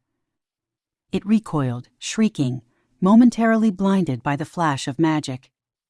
Farron seized that opportunity, driving his blade through its chest. The vampire gasped, eyes going wide, then collapsed into a heap of ash and tattered cloth. Seraphina sucked in a breath, heart hammering. If one such creature roamed these halls, there could be more. Hurriedly, they escorted the prisoners back to the base of the stairs. "Wait here," Seraphina said, though she despised the idea of leaving them in this dreadful place. "We'll make sure the path is clear. Then you must climb up and escape. Head across the courtyard and out of the fortress if you can. Our horses are gone, but you might find safety in the forest until dawn." The captives nodded fearfully, clinging to any chance of freedom. Reynard seized her arm. "We must reach the altar," he said urgently. "Krain's hold will only grow stronger if we linger. The more vampires roam these halls, the more likely we are to be overwhelmed." Farron hesitated. "I should help get these people out," he said. "But you need my sword at your side. What do we do?" Seraphina glanced between them, her mind racing. They couldn't risk leading frightened prisoners deeper into the catacombs, yet she might need Farron's protection. The memory of that single vampire's lethal speed still rattled her nerves. "Farron," she said at last, "please guide them out. Take them up the stairs, make sure the courtyard is safe, and show them the way to the main gate. Then come back if you can. We'll continue searching for the altar. We can't delay. He opened his mouth to protest, but a look at the shivering captive sealed his resolve. He nodded. All right, he said firmly. But promise me you'll be careful. Give me 30 minutes. If I don't return by then, keep going. Stop Krain, no matter what. She managed a small, grateful smile, though fear gnawed at her. Agreed, she said softly. With that, Farron ushered the frightened survivors up the spiral stairs. A hush fell over the corridor as Seraphina and Reynard remained behind, their hearts pounding. The mystic turned, scanning the walls for any hidden passage. In the flicker of his staff lamp, carved symbols glistened. This way, he muttered, leading her to a section where the stonework shifted in pattern. They pushed on a particularly large stone block. With a grinding noise, the wall slid open, revealing an archway that descended yet further underground. Cold air brushed Seraphina's face, carrying an almost electric tingle that set her nerves on edge. The bond in her wrist thrummed, as though urging her forward, deeper into this labyrinth where Krain's spirit undoubtedly loomed. Summoning her courage, she stepped through, following Reynard into the unknown. This passage was darker, lined with niches containing ancient urns and dusty coffins. The catacombs, indeed. It felt like the tomb of a once mighty dynasty, now suspended in a hush of timeless dread. Barely containing a shiver, Seraphina moved carefully, her eyes straining to catch any movement. Though the corridor branched in several directions, Reynard led them unerringly along a path marked by archaic runes. Once or twice, shadows seemed to ripple at the edges of the lamplight, but nothing emerged to attack them. At last, they came upon a vaulted chamber whose ceiling rose into darkness. Sculpted columns spiraled up like petrified trees. In the center stood a raised dais of polished stone, upon which sat an altar carved with swirling patterns that glowed faintly. A heavy hush fell over them. Even from a distance, Seraphina sensed power emanating from that altar, raw, primal, older than any vampire. She swallowed, stepping forward. The stone surface was inlaid with swirling channels that might once have contained blood or some other mystical fluid. A ring of runic letters encircled it, half eroded by time, but still potent enough to make her skin crawl. Reynard paused before the dais, every muscle tense. "This is it," he whispered. "Everything in these catacombs revolves around this altar. According to legend, it anchors the spirit realm to the mortal plane, allowing a vampire of immense power to either strengthen their bond with a chosen mate or break it if the mortal's will is strong enough. The ritual is complicated, and the lines between success and failure are razor thin." Seraphina stared at the engravings, heart pounding. "What must I do?" she asked softly, though dread twisted her insides. She worried that her untrained mortal mind might not withstand the potent forces contained here. Yet she had come too far to shrink away now. Reynard set aside his staff, carefully placing it against a column. From within his robes, he withdrew a small dagger etched with intricate symbols and a silver bowl. "The texts speak of a specific invocation," he said, voice low and grave. "You must place your hands upon the altar, one palm cut, to offer blood, and recite words that align your will with that of the altar's ancient power. It will challenge you, likely showing visions or illusions meant to shake your resolve.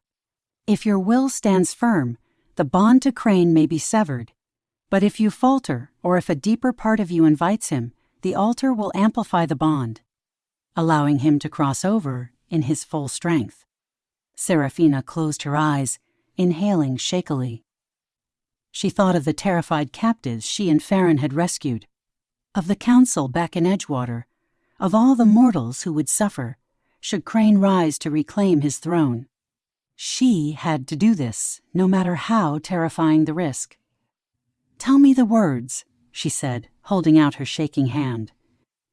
As Reynard chanted quietly, she gripped the dagger, wincing as she drew the blade across her palm.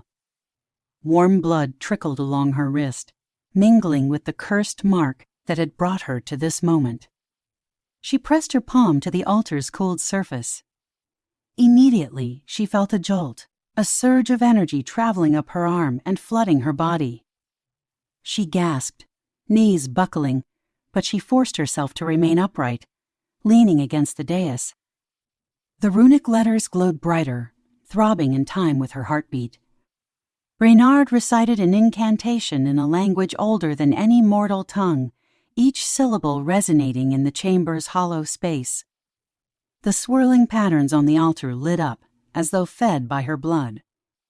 She shut her eyes, focusing on the meaning of the chant, letting the words flow through her.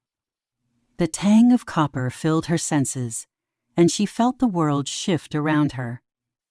A swirl of color and light, or perhaps darkness, enveloped her like a suffocating cloak.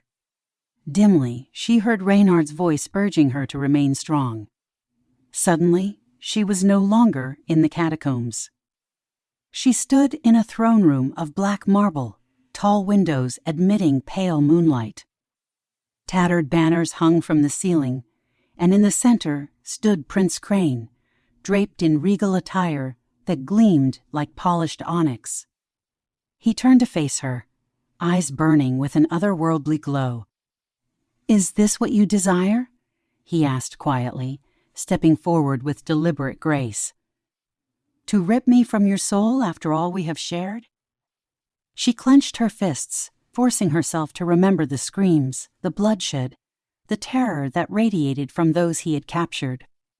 "I never asked for this bond," she replied, her voice breaking. "It was forced upon me. You, and the prophecy, have turned my life into a nightmare." His expression darkened, though sadness flickered beneath the surface. "I was sealed away," he said. "Betrayed by the houses that once feared my power and the unity I could bring. Centuries I spent in limbo, my spirit restless, until fate led me to you. Our bond is not chance, Seraphina. It is the key to my return, but also to our immortality. You cannot deny the pull you feel, the longing." She trembled, remembering how, in her dreams, she felt drawn to him, how the bond pulsed with a strange allure.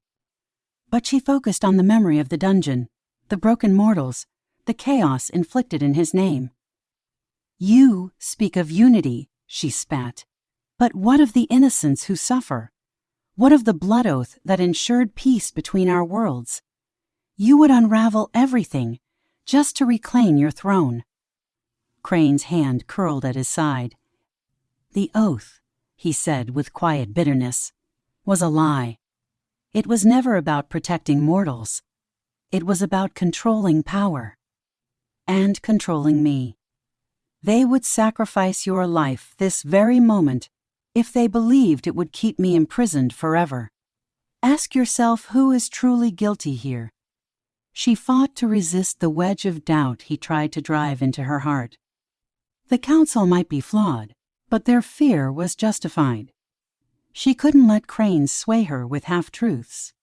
"You have proven through these attacks and abductions that your rule would be drenched in blood," she snapped. "You've already unleashed your followers on innocent villages. Don't pretend you seek peace." His eyes flickered with frustration. "I cannot command the ones roaming outside these walls. They are old loyalists, drawn by my stirring presence, yes, but they act of their own accord, in time, under my reign. Their savagery would be curbed. My people are nothing without a leader to guide them." Seraphina shook her head. She was tired of these justifications, these twisted rationales for violence. "I will never join you," she said, each word trembling with finality. "And I will sever this bond, even if it costs me everything." Krain's gaze bore into her, intensifying the familiar heat in her blood, urging her to reconsider. For a heartbeat, she sensed his desperation. a lonely ruler, exiled from life, longing for connection. But the cost was too high. She couldn't yield. In that moment he lunged toward her, his face a mask of sorrow and fury. The marble floor cracked beneath his feet, and the entire throne room began to dissolve into swirling shadows. She braced herself, summoning every shred of will she had left. In the catacombs, Reynard watched Seraphina's body tense, as if gripped by an unseen force, her blood spilling across the altar. He continued the incantation, sweat beading on his brow, the staff's runes flickering erratically. Tiny arcs of energy sparked along the dais, lighting the gloom with bursts of crackling power. Slowly, the carvings on the altar shifted, forming new symbols that flared and died in rapid succession. Seraphina pressed her trembling hand harder against the stone, feeling the weight of Krain's presence slam into her mind. She clung to a single thought: I must end this. Her vision blurred. She felt the altar's power coursing through her veins like fire, tearing at the threads of the bond. Pain lanced her chest, as though her heart was being pried open. Still, she willed herself not to give in. Krain's voice echoed through the spiraling darkness in her mind. You would banish me once again to that endless void, he asked, his tone distant, haunted. We are meant to stand side by side. Gathering her courage, she gave her answer in the form of a wordless cry, channeling all her rejection and outrage. The swirling shadows exploded into brilliance. She felt something snap in her chest, like the severing of a cord that had bound her soul. Searing agony flashed through her, accompanied by an ear-splitting roar. She didn't know if the roar came from her own throat or from Krain's final protest. Then, as abruptly as the pain began, it receded. She collapsed to the floor, gasping for air, her skin damp with sweat. The altar's glow dimmed to the barest flicker. Reynard rushed to her side, gently lifting her head. Seraphina, he whispered, voice trembling. Speak to me. Are you? Did it work? She opened her eyes, feeling as though she had run for miles. A hollow ache lingered in her chest, and when she lifted her left hand, she saw that the mark on her wrist was gone. Where the cursed pattern once glowed, only a faint scar remained, shaped like fading lines that meant nothing now. A choked sob escaped her. She could sense nothing of Krain's presence. The second heartbeat, the intangible hum, all of it had vanished. A wave of relief mingled with sorrow that twisted her stomach. For better or worse, she was free. It's done, she managed to say, leaning on Reynard for support as she struggled to stand. I severed it. The reality struck her like a thunderbolt. She had carried that bond for weeks, and now it was gone. She felt simultaneously liberated and oddly bereft, as though part of her had been torn away. Still, she steeled herself, remembering the chaos left in Krain's wake. This was what she had wanted, what the realm needed. Before she could say more, footsteps thundered behind them. Farron appeared in the arched doorway, sword in hand, chest heaving. A handful of the freed prisoners huddled behind him. We're under attack, he panted, eyes wild. I managed to get most of them out, but half a dozen vampires stormed the courtyard. We need to go, now, before they block the gate entirely. Seraphina leaned heavily on Reynard, who snatched up his staff. We have accomplished our primary goal, the mystic said quickly. Krain can no longer feed on her spirit to break free. We must escape this fortress. The illusions around it will not save us from the vampires still loyal to him. Summoning every ounce of her remaining energy, Seraphina followed them down the corridor, back toward the stairs. Her body felt weak, her mind hazy, as if she had shed a piece of her own essence along with Krain's claim. Still, adrenaline propelled her forward. She could hear distant shrieks and the clash of steel echoing from above. When they reached the upper corridors, flickering torchlight revealed several vampiric figures prowling like wolves, fangs bared.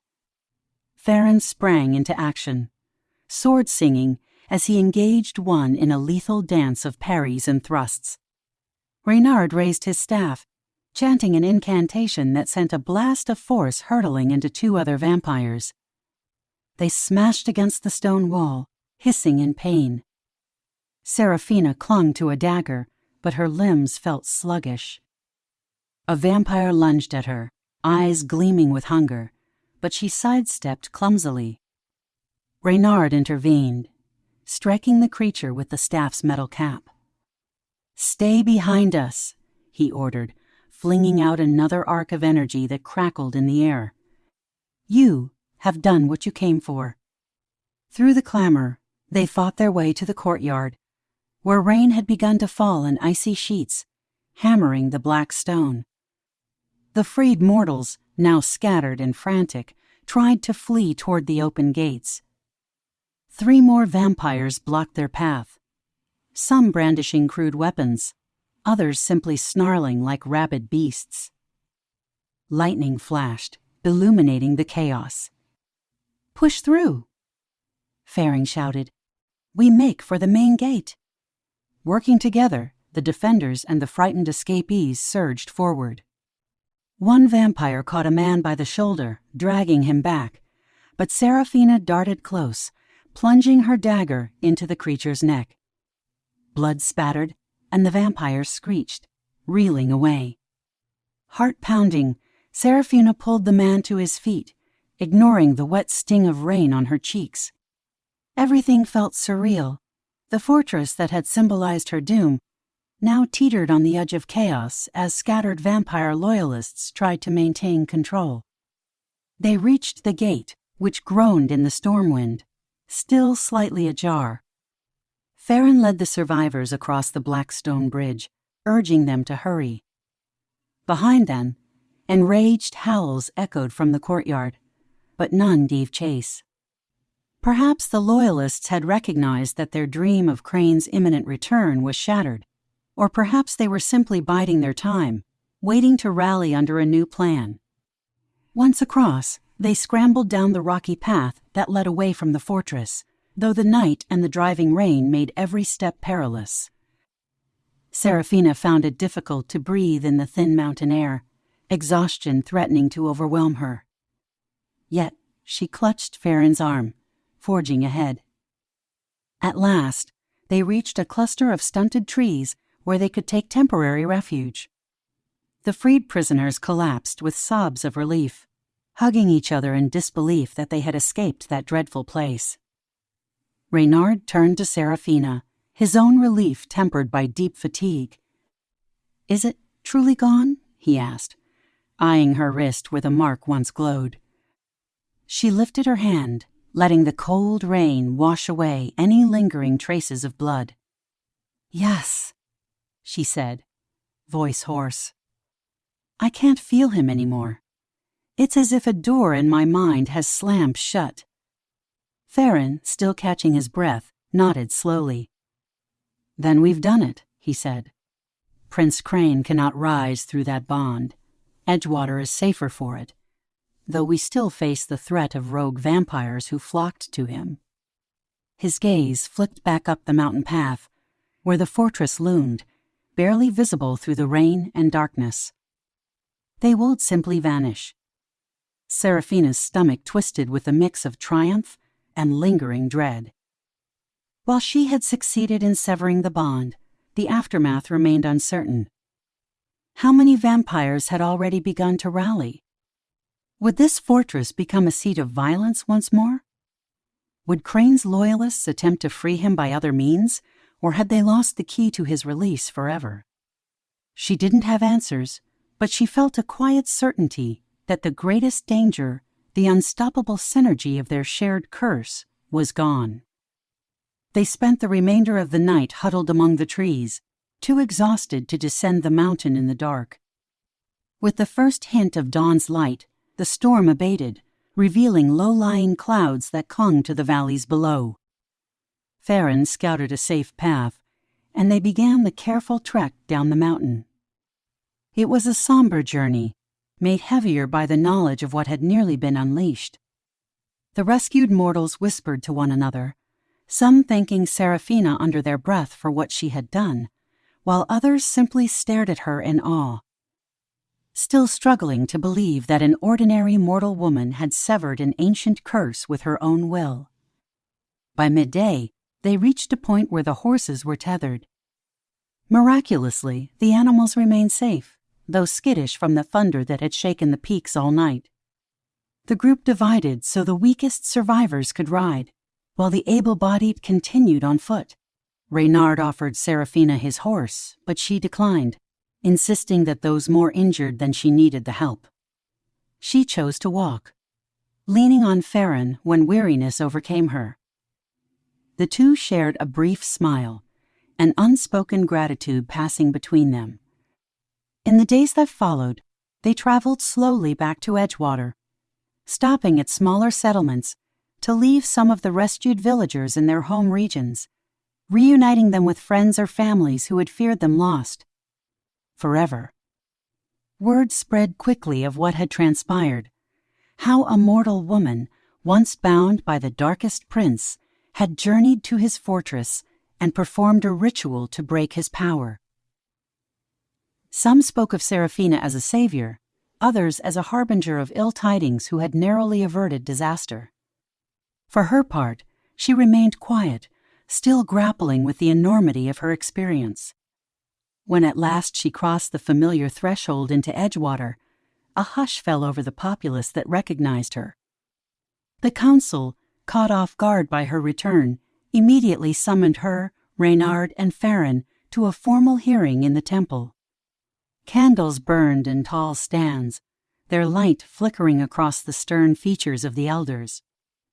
Counselor Benedict hurried forward, relief and dismay etched into his face. "We had feared the worst," he confessed. "We did not know whether you were captured, lost to the fortress, or worse." Seraphina told them the truth, that she had severed the bond by utilizing the ancient altar, that she and her companions had rescued many mortals, and that the fortress was occupied by scattered vampires who might still pose a threat. The elders listened with varying degrees of shock and skepticism. Some demanded more details of the ritual. Others questioned Reynard's role in encouraging such a risk. Isadora, for once, seemed at a loss for words, though her eyes flicked uneasily to Seraphina's unmarked wrist. At the end of many hours of grueling discussion, the council concluded that Seraphina had indeed lifted the immediate curse. Prince Krain remains in stasis, or at least no longer holds a direct link to our realm through you, Isadora pronounced carefully. We must remain vigilant nonetheless. The Unholy Court's loyalists will not simply disband, and the old prophecies may yet have secrets to reveal.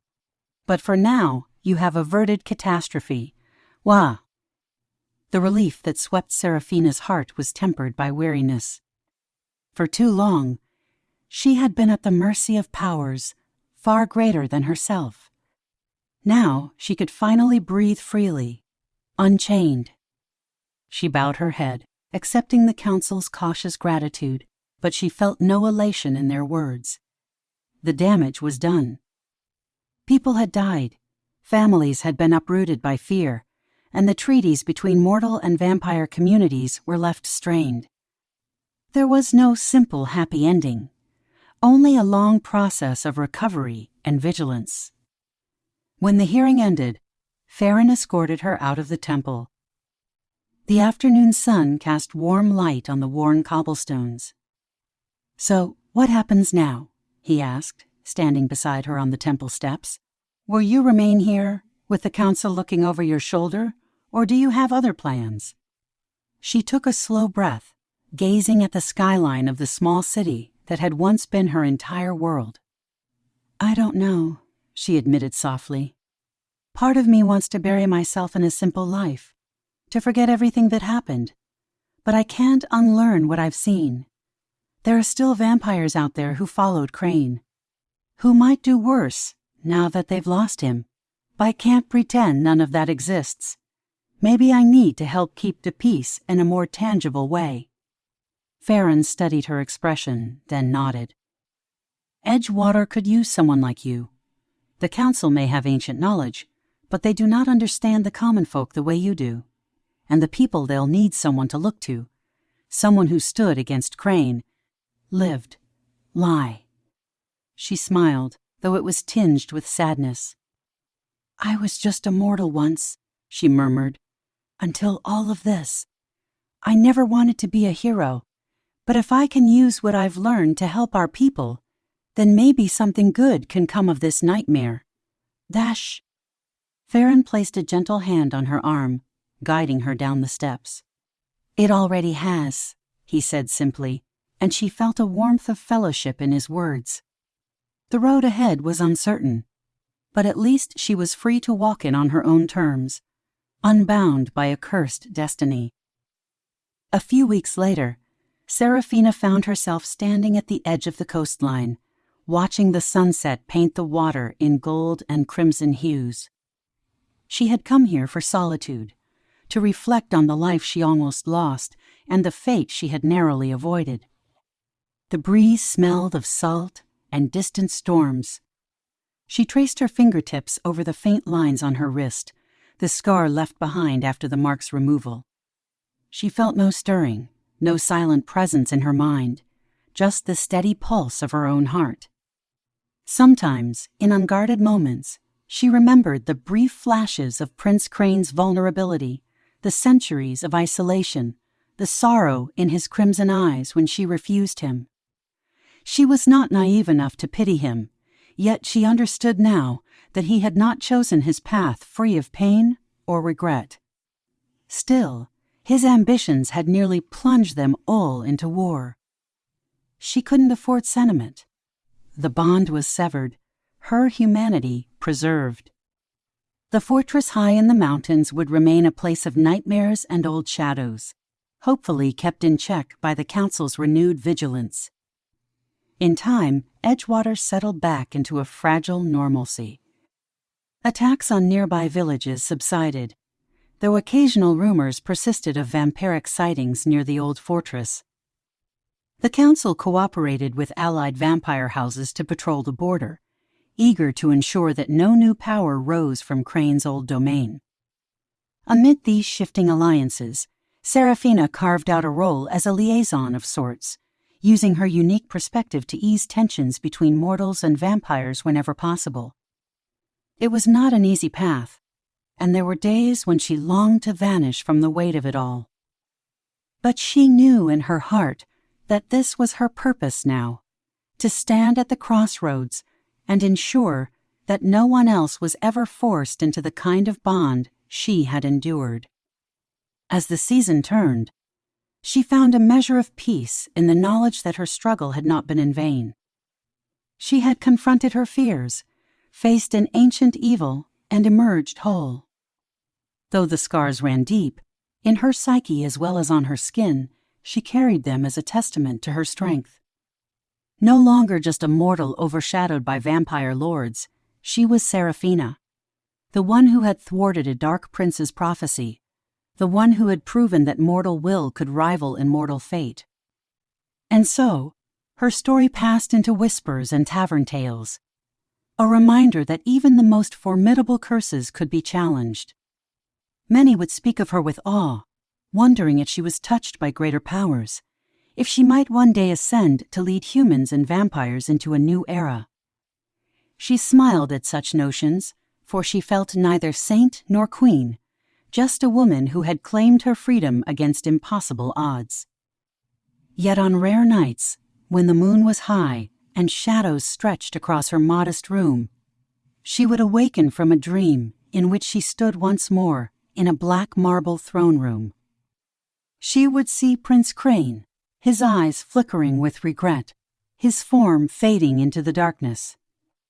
In those dreams, she felt a pang of loss, as though some part of her could not forget the seductive pull of that bond.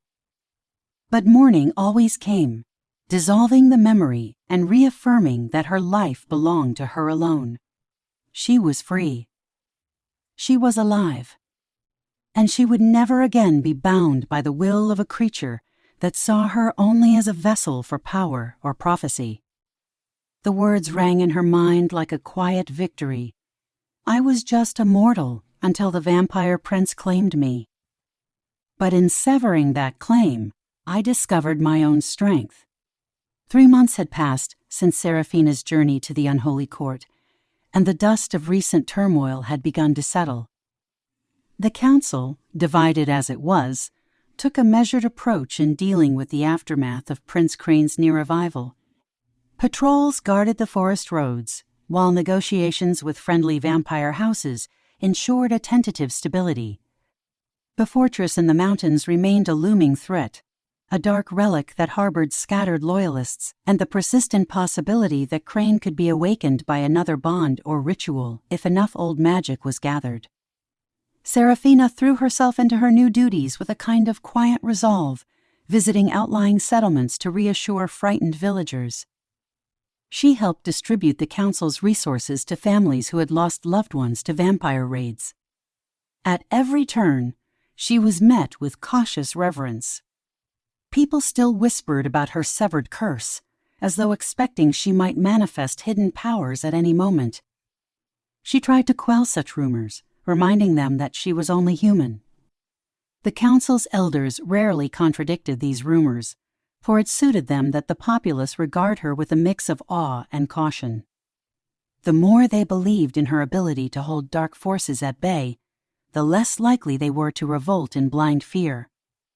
One crisp autumn evening, she sat alone in the temple courtyard, under the golden glow of lanterns. The stone benches were cold, and fallen leaves skittered across the ground. She leaned back, letting her gaze wander over the star-filled sky, exhaling slowly. Her life was calmer now, but a sense of restlessness still gnawed at her. So much had changed in so little time, she scarcely recognized the timid mortal girl she once was, the one who believed the blood oath provided an unbreakable barrier against the horrors of the night. "Couldn't sleep?" a familiar voice asked, cutting through the hush.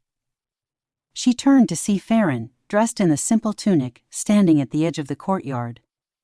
She offered a tired smile, gesturing for him to join her on the bench. "I've tried," she admitted, "but sometimes my thoughts keep me awake." He settled beside her, resting a hand on his knee. "Anything in particular, or just the usual nightmares?" His tone was gentle. He, like everyone else, had heard from time to time that she still dreamed of that black marble throne room. She shook her head, brushing her hair aside. "No nightmares tonight, thankfully. Just wondering if I'm doing enough or if there's something more I should be doing to prevent future bloodshed. We sealed Krain away for now, but what if new threats arise?" Farron studied her face, lips quirking in a sympathetic half-smile.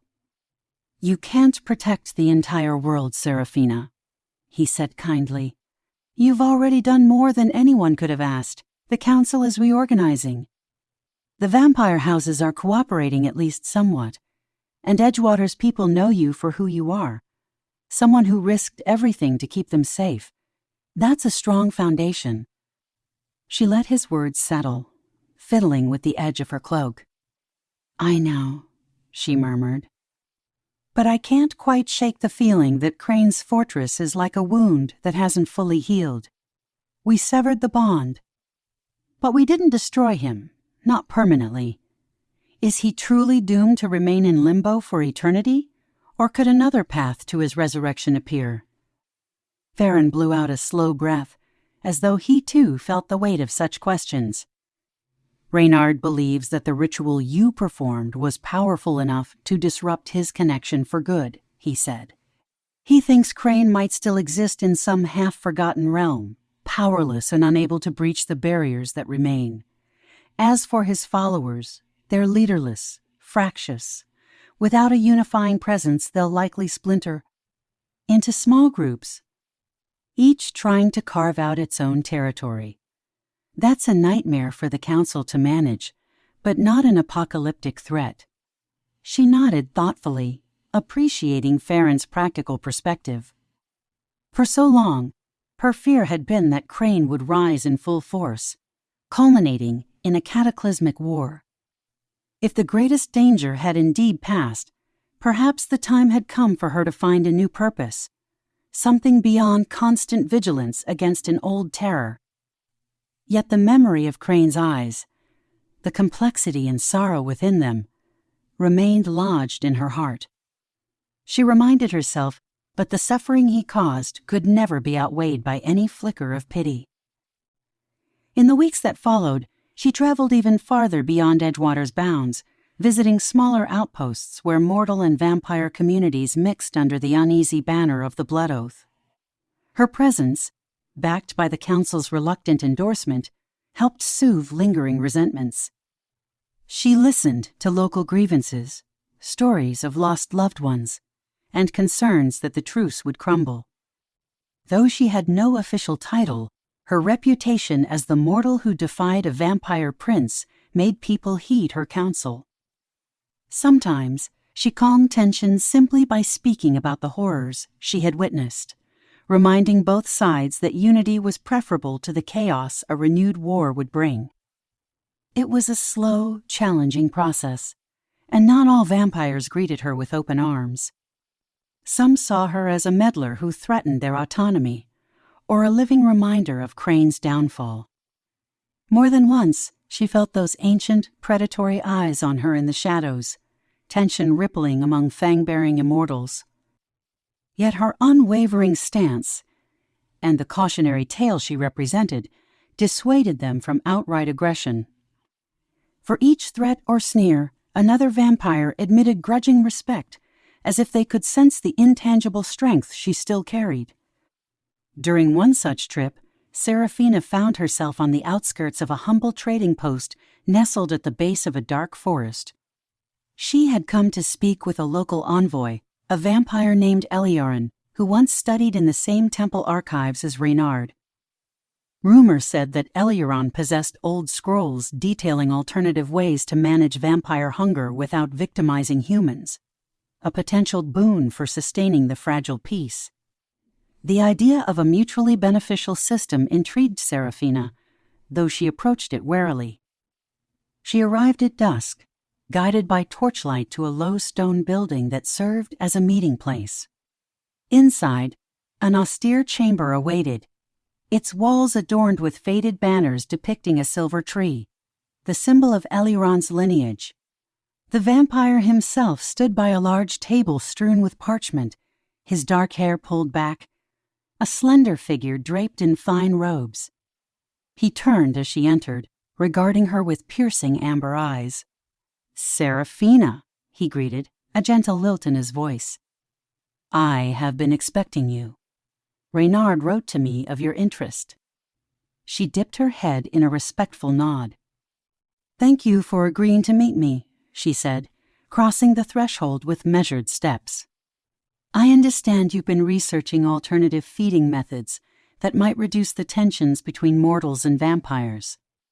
He gestured for her to join him at the table. "Yes," he said softly. "Though much of this is theoretical, gleaned from old experiments and legends of vampiric healers who once mastered advanced forms of blood magic, most were overshadowed by the violence of the old clans. So precious little remains. But if we could replicate some of their techniques, perhaps we could reduce the need for forced feeding on mortals." She leaned over the table, scanning the neat columns of notes. Sketches of sigils and runic circles abounded, along with references to specialized potions and incantations. She recognized hints of the archaic language that Reynard had used during her severance ritual. "If this could be proven safe," she murmured, "it might change everything. But how can we test it without endangering mortals?" Eliaran offered a faint smile. "That is the challenge," he admitted, "and why we must proceed carefully. Even so, The impetus to find a better way has never been stronger. The old alliances are fragile. The memory of Krain's specter still lingers. And many vampires fear renewed hostilities might invite a catastrophic backlash. If we can show the Council tangible progress, a new era of coexistence might be possible. Seraphina spent the rest of the evening poring over Eliaran's notes, discussing possible strategies for small-scale trials. Though the work was technical, steeped in magical theory far beyond her comfort, she found herself stirred by a sense of hope. Perhaps her role in severing Krain's curse had placed her at a unique crossroads, someone neither fully trusting of vampire society nor ignorant of their capabilities. If progress was possible, she wanted to be part of it. She left the building well past midnight, her cloak pulled tight against the autumn chill. The trading post was quiet, torches sputtering in iron brackets. As she rounded a corner, she nearly collided with a tall silhouette lurking in the shadows. Her pulse jumped, hand instinctively going to her belt for a weapon she didn't have. Then moonlight revealed Farron's familiar face. She exhaled in relief. "You startled me," she murmured, placing a hand over her racing heart. He stepped closer, brow knit with concern. "Apologies," he said. "I was standing watch, making sure you weren't disturbed. These parts can be dangerous at night, especially for someone as well known as you." She relaxed her stance, touched by his vigilance. "Thank you," she said softly. They began walking side by side, the gravel crunching underfoot. After a moment, he glanced her way. "How did it go with Elian?" She hesitated, uncertain how much detail to share. "It's promising," she said at last. "He's been gathering old knowledge on how to create a more ethical feeding system, so to speak.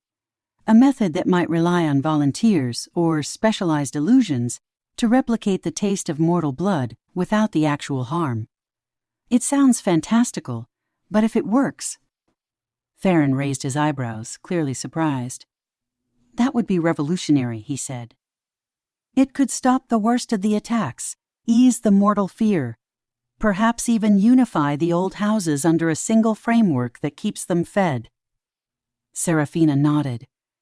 "Yes," she said, "though we have much to learn before we can say it's viable. The Council won't be easily swayed by conjecture. They'll demand concrete proof." They walked in comfortable silence for a while, heading to the modest guest quarters, where they were staying for the night. She couldn't help but notice the lingering tension around Farron's eyes. "Is something bothering you?" she asked gently. "You seem preoccupied." He paused, glancing at the moonlit street before meeting her gaze. "I've been thinking about your severance from Krain," he said. "I know we all breathed a sigh of relief when you succeeded, but have you felt all right since then? You never talk about what it cost you, or when it might still be costing you." Her chest tightened. She looked away, exhaling a cloud of breath in the cold air. "I told you, the bond is gone," she said, brushing a hand over her wrist. "I don't sense him at all. I'm free. I'm free." "Yes," Farron acknowledged, "but you're different. The Council sees you as a symbol, but they don't see the scars underneath. It's all right if you're not as whole as you pretend to be." She opened her mouth to argue, but couldn't find the words. A swirl of emotion rose in her, relief at his understanding, guilt for still feeling pangs of confusion about Krain, sorrow for those who had died. Her eyes stung with unshed tears. "I lost part of myself in that ritual," she admitted quietly. "Or maybe I burned it away. Sometimes I dream about him. Even though the bond is severed, I can't forget the intensity of his presence." Farron's eyes shone with empathy. He placed a comforting hand on her shoulder, warming her with his touch. "Healing is a process," he said gently. "You've been through something few people could imagine. Give yourself permission to grieve and to move on. You're not beholden to him anymore." She managed a wavering smile, appreciating his concern. It felt good to confide in someone who neither judged her nor expected her to be a flawless heroine. Wordlessly, they walked the rest of the way, the tension between them easing into a companionable hush. When they reached the guest quarters, Farron hesitated, as though he wanted to say more. Then, with a gentle squeeze of her hand, he bade her good night, leaving her alone with her thoughts. Inside, she sat on the edge of a small wooden bed, staring at the flickering candle on the table. Despite her exhaustion, sleep eluded her. Her mind churned with everything that had been said, her hidden wounds, the uncertain future of mortal-vampire relations, the distant threat of Krain's fortress. With a tired sigh, she finally lay down, letting the rhythmic crackle of the candle lull her into a half-doze. The next morning brought a crisp dawn bathed in pale light. Seraphina joined Farron for a quick breakfast at the trading post's communal hall, then set out with him to follow the path back to Edgewater. The journey took several days, marked by serene autumn landscapes and the occasional glimpses of roving vampire patrols that observed them from a distance but did not engage. It seemed tensions were indeed cooling. No fresh attacks had been reported in weeks, and the people they encountered spoke with careful optimism. Upon their return, the council greeted Seraphina with a barrage of questions about her discussion with Eliarn. She relayed her findings, explaining that while the research held potential, it required methodical testing. She insisted that if the council funded a controlled experiment, they might see proof that the old ways, raiding and feeding on unwilling mortals, were no longer necessary. Some elders scoffed at the notion, dismissing it as fantasy. Others, especially Councillor Benedict, seemed intrigued, leaning forward in their seats with genuine curiosity. Would it truly change the fundamental nature of vampires? Benedict asked, frowning slightly. Or simply hide the predatory aspect behind illusions and potions? If it fails, we risk emboldening the old clans that still cling to Krain's example of power. Seraphina met his gaze without flinching. Hiding their nature is not the goal, she said. The goal is to give them an alternative. If even a portion of them adopt this system, that's fewer raids on mortal villages, fewer victims.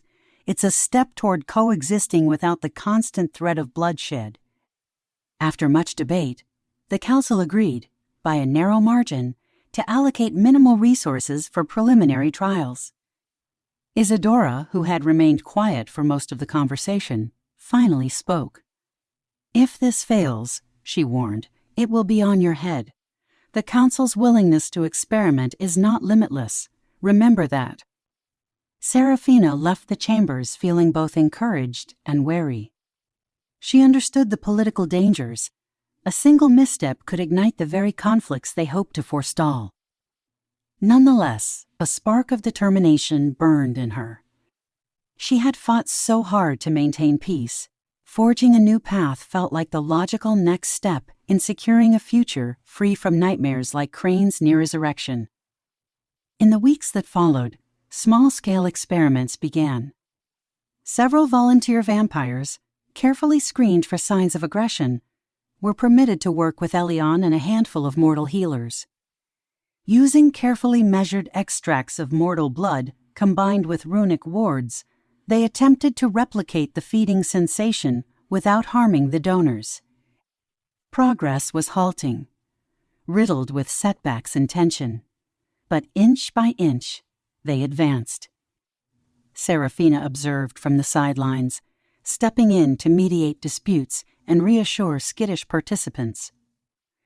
There were moments when it seemed impossible, when old instincts flared among the vampires, or when mortal volunteers panicked, recalling centuries of fear. Yet hope persisted, slender but real. Meanwhile, reports from the distant fortress trickled in through traveling merchants. Most claimed the fortress was all but deserted, haunted only by echoes of old illusions. Others swore they saw cryptic lights glowing at night, or heard howls echoing in the high towers. No one dared approach to confirm. Seraphina tried to ignore those rumors. She had severed the bond, and Krain was gone, presumably locked in his crypt for good. Even so, the memory of his eyes haunted her. She sometimes caught herself searching the corners of her vision at dusk, half expecting a swirl of shadow to coalesce into his regal figure. It never did.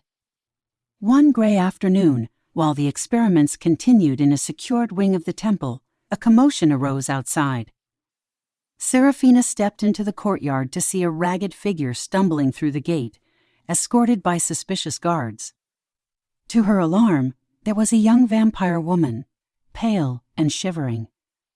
She clutched a torn cloak around her shoulders, her expression wild with fear. The moment she spotted Seraphina, she collapsed to her knees. "Please," she pleaded, voice hoarse. "I seek sanctuary. They're hunting me because I refused to join them." Seraphina knelt, motioning for the guards to keep their distance. "Who is hunting you?" she asked softly, noticing the woman's cracked lips and how her fangs gleamed with both hunger and desperation. "Loyalists," the vampire rasped, eyes darting. "They still swear by Prince Krain. They occupy hidden enclaves, plotting to break him free. They claim the bond can be re-established if they find another mortal, or if they can coax you back." Her gaze flicked to Seraphina's wrist. "I escaped them, but they'll come for me, and for you." A cold dread sank into Seraphina's stomach. She thought they had bought peace by severing the bond, but evidently, some of Krain's followers believed another method existed. Perhaps they imagined that capturing her again, performing a ritual of their own, could restore his link. Heart-pounding, she tried to maintain calm for the terrified woman's sake. "You're safe now," she said gently. "No one will harm you here. Can you tell me where these enclaves are?" The vampire trembled, gulping for air. "I can lead you," she whispered, "but it's dangerous. They lurk in the old catacombs beneath the forests, waiting for the right moment to attempt a new summoning. They speak of the fortress as well, but I know not if they have call. Return there. 1. Seraphina exchanged a grim look with Theron, who stood at her side. It seemed her efforts for peace were not enough to eradicate fanatic loyalty to Krain's cause. If these enclaves grew bold, they could spark another wave of bloodshed. And if by some unholy chance they discovered a new ritual to revive Krain, everything she sacrificed would be undone. She helped the vampire woman to her feet, guiding her gently toward the temple's infirmary. "Thank you for telling us," she said.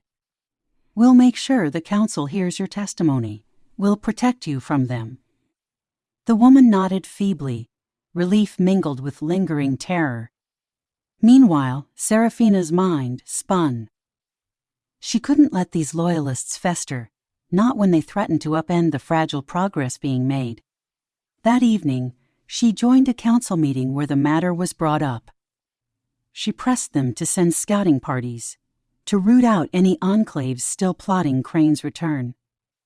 Isadora and several other elders hesitated, wary of reigniting conflict by launching raids that might provoke the old clans. But Seraphina was adamant. "If we don't confront them now," she argued, "they'll continue to recruit. They'll grow bolder. We can't wait for a crisis." The council voted, narrowly, to dispatch a small coalition force composed of both mortal guards and allied vampires from Eliaren's camp, led by Seraphina and Farron. Their mission was to find these enclaves, ascertain the extent of their threat, and disband them if necessary. Rumors pointed to the deep forest and the catacombs hidden under its ancient roots. Seraphina felt a chill at the prospect of yet another descent into dank corridors. But she steeled herself. The bond was gone, and she would not let fear paralyze her. 2 days later, At dawn, she found herself riding with a handful of mortal guards and 3 vampires who swore loyalty to the new approach championed by Elurin. The forest rose before them like a dark wall, the massive trees blocking out much of the light. She recalled the terror she felt during her earlier journey to the fortress, how each rustling leaf sounded like a harbinger of doom. Now, she gripped the reins tighter, reminding herself she had faced worse and survived. Farron rode beside her, watchful as ever. They reached the forest's interior by midday, letting the horses pick their way over gnarled roots and muddy trails. The small vampire delegation provided guidance, their heightened senses allowing them to detect faint tracks and scents that mortals would miss. After some hours, they came upon an overgrown clearing strewn with stones that looked like toppled grave markers. The wind shifted, carrying a sickly sweet smell that made Seraphina's stomach churn. One of the vampire scouts sniffed the air, eyes narrowing. "Blood, faint but fresh," she muttered. Cautiously, they dismounted, tethering their horses to low branches. Farron signaled for silence. Through tangled vines, they discovered a mossy opening in the earth, a large hole descending into darkness. Crude steps had been carved into the dirt, and scattered droplets of blood led inside. The loyalists were here, or had been recently. Seraphina felt her pulse quicken. It was a grim place for a hideout, reminiscent of the fortress catacombs, only more primal and less structured. Forming a line, they descended into the opening, torches lit to reveal winding tunnels. Roots dangled from the ceiling, dripping water that echoed in the claustrophobic space. The air reeked of decay. It wasn't long before they spotted signs of habitation, a makeshift camp, scattered bones, half-burned candles arrayed around a crude altar. Seraphina's stomach twisted at the sight of dark stains on the stone floor. Someone had performed vile rituals here, perhaps trying to replicate the power that had once bound her to Krain. Suddenly, a hiss broke the silence. Several figures emerged from the shadows, eyes gleaming with feral intensity. Vampires, dressed in ragged cloaks, their expressions twisted by fanatic fervor. One of them pointed a trembling hand at Seraphina. "She's here," he rasped. "The mortal who betrayed our prince. Take her. We can restore the bond by force if needed." The loyalists lunged with supernatural speed, forcing the coalition to defend themselves. Swords clashed, torches fell to the damp floor, and shadows leaped across the walls. Seraphina ducked a sweeping blow, adrenaline fueling her. She had no illusions about her own combat prowess. Mortals could rarely match a vampire's strength, but she moved with determined focus. One loyalist lunged for her neck, claws extended, only to be intercepted by Farron's blade. The fanatic screeched, black blood spattering as Farron's sword cut deep. Nearby, the allied vampires fought their rogue kin, fangs bared. Fierce snarls and the clash of steel filled the enclosed space. A wave of panic swept Seraphina when she realized a second loyalist was trying to circle around, likely to grab her from behind. She spun, raising her blade just in time to catch his descending claws. The impact jolted her arms, nearly numbing them, but she held firm. With a desperate thrust, she stabbed upward, catching him in the shoulder. He roared in pain. One guard behind her collapsed with a strangled cry, the victim of a particularly savage loyalist who pinned him to the ground. Seraphina's heart lurched. She hurled her torch at the vampire, momentarily distracting it with flames, then darted in to pull the wounded guard free. The allied vampire at her side seized the attacker, wrestling it away. Chaos ensued, each moment a blur of violence and fear. At last, the loyalists, outnumbered and wounded, retreated deeper into the tunnels. Their leader glared at Seraphina with burning eyes, spit laced with venomous hatred. "You may have severed Krain's bond," he snarled, "but the old ways are not lost. We will resurrect him by other means. His rightful place is on the throne, and you will suffer for your betrayal." She tightened her grip on her sword, taking a shaky breath. "Krain's time is over," she declared, voice echoing in the gloom. "Your cruelty will not bring him back, and I won't let you drag innocent lives into your obsession." With a guttural snarl, the leader turned and fled, leaving the battered coalition behind to tend to the injured. Farron quickly assessed the fallen guard, alive but badly wounded. Seraphina's limbs shook, her chest heaving. She scanned the shadowy recesses of the tunnel, half expecting more attacks, but it seemed the remaining loyalists had vanished into hidden passages. The allied vampires scouted ahead, confirming that the enclave had been mostly cleared, though some had escaped. They found captives chained in a side chamber, battered mortals who whimpered in relief when rescued. The sight reignited Seraphina's fury. These loyalists claimed to revere Krain, yet they carried on the same barbaric violence that once threatened the realm. Over the following hours, the coalition secured the catacombs, destroying anything that resembled a makeshift altar or summoning circle. They freed the prisoners, some of whom recognized Seraphina's name and clung to her as though she were a beacon of hope. She comforted them as best she could, swallowing her own unease. Yes, she had severed the bond, but evidently that alone wasn't enough to extinguish Krain's legacy.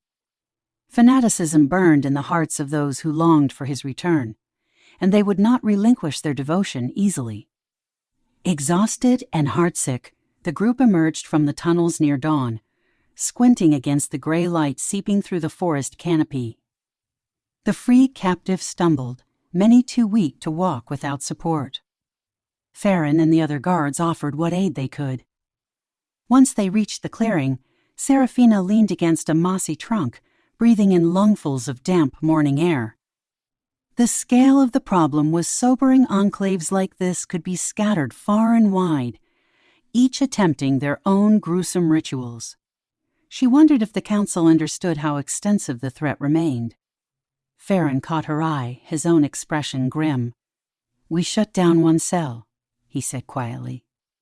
"But they'll reorganize, especially if they believe Krain can still be revived. We'll be chasing them for who knows how long." Seraphina nodded, pressing her lips together. She felt an ache in her chest, not the old mark or any trace of Krain, but the weight of a conflict that refused to die. "Then we do what we must," she said, her voice steady. "We fight them whenever they appear. We hold the line until the idea of resurrecting him loses all meaning." A subtle warmth bloomed in her heart at those words. She might never find absolute peace from the legacy of the vampire prince, but she refused to let fear or weariness stop her from protecting the fragile hoax she had helped create. If she had learned anything, it was that true strength lay in resilience, in standing firm even when the enemy seemed unending. They guided the rescued mortals back to Edgewater, some on horseback, others supported by the allied vampires who had learned to temper their formidable strength with compassion. The journey was slow, fraught with caution, but they reached the gates without further incident. Word of the successful rescue spread quickly, stirring relief and a cautious sense of triumph among the townsfolk. Seraphina, though, felt only a sober awareness of the bigger battle still at hand. Back in the council chamber, she reported what they found, describing the evidence of ritual attempts, the prisoners, the fanatics who swore Krain's return was inevitable. The elders listened with furrowed brows. Isadora in particular seemed troubled, her usual composure shaken by the news that more enclaves might exist. "You have done well," she said, her voice carefully measured. "But this is far from over. We must bolster our patrols, expand alliances with the more moderate vampire houses, and perhaps even dispatch envoys to the fortress itself to assess if it remains truly vacant. Counselor Benedict rubbed his temples, nodding agreement. Though it pains me to say it, we must prepare for a protracted campaign to root out these loyalists. We cannot afford complacency. As the meeting ended, Seraphina stepped outside, breathing in fresh air. The sun had broken through the clouds, painting the temple courtyard in vibrant light. She felt Farron's presence behind her before he spoke. "You're shouldering a lot," he said softly, his voice tinged with concern. "Are you all right?" She turned to face him. "I'm tired, but I'm all right," she replied, surprising herself with the steadiness in her tone. "I used to think that once Krain's bond was gone, everything would be simple. But I see now that the real fight is against those who refuse to let go of the past, the ones who cling to a dark legacy out of fear, ambition, or wrong." "Ignorance." Farron nodded, placing a comforting hand on her shoulder. "And you're determined to keep going, no matter how many enclaves you have to face?" She met his gaze, a small but determined smile curving her lips. "Yes," she said. "I won't let them reignite the terror I once lived. The bond is gone. That was the first step. Now, we make sure no one else is forced into the fate I escaped." He leaned in, speaking gently. "Then I'll stand with you. Whatever battles come, you won't face them alone." Her chest filled with gratitude, but tender warmth she couldn't quite name. She had spent so long fighting internal battles alone, but now she realized she had allies, real friends who believed in the path she was forging. A fragile hope glimmered that perhaps, despite the scars and the endless vigilance required, she could find solace in companionship, in the sense of purpose that had crystallized around her efforts. Over the following months, Seraphina did just that. She helped strengthen the newly formed alliances, guiding moderate vampires to coordinate with human guards. She supported Eliron's research into alternative feeding practices, which yielded gradual but promising results. Together, they exposed and dismantled several more loyalist cells. Though these missions were fraught with danger, and sometimes ended in heartbreak, each victory chipped away at the lingering cult of Krain's supremacy. Bit by bit, the realm edged toward a more balanced coexistence. All the while, Seraphina's name became a symbol of resilience. Mortal families who once cowered at the mention of vampires spoke of her with respect. Some might have expected her to ascend to a grand position in the council, but she refused such offers, preferring to work in the field, bridging the gap between mortal fear and vampire tradition. She was not a queen, nor a chosen savior, just someone who had seen the darkness up close and refused to let it consume her or those she loved. Late one night, she found herself gazing into a mirror, steadying the faint scar on her wrist. It no longer pained her. Her dreams of black marble halls had grown infrequent, their grip on her psyche loosening each day.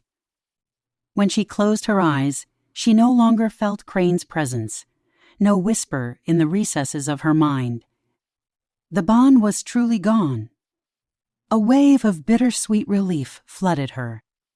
She wondered if somewhere in that crypt, the prince's spirit lay dreaming, or if her severance had left him permanently adrift, lost in an endless night. Perhaps she would never know. But it was not her burden anymore.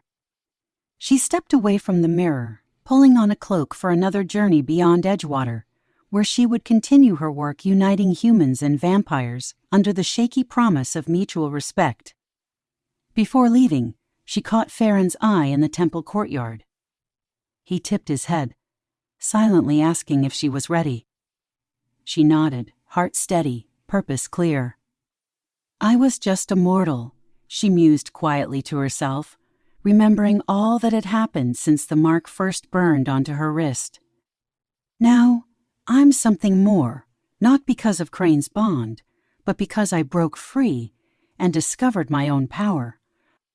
She took one last look at the sky, at the endless possibilities that stretched out in every direction.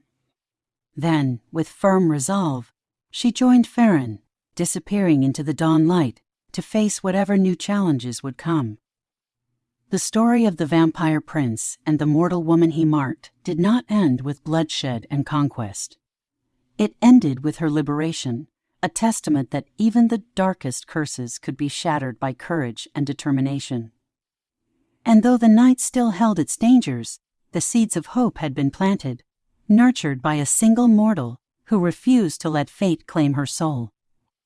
Over time, that hope grew into a durable peace, forging a path where humans and vampires might walk side by side, no longer bound by fear, but guided by the tenuous promise of a shared future.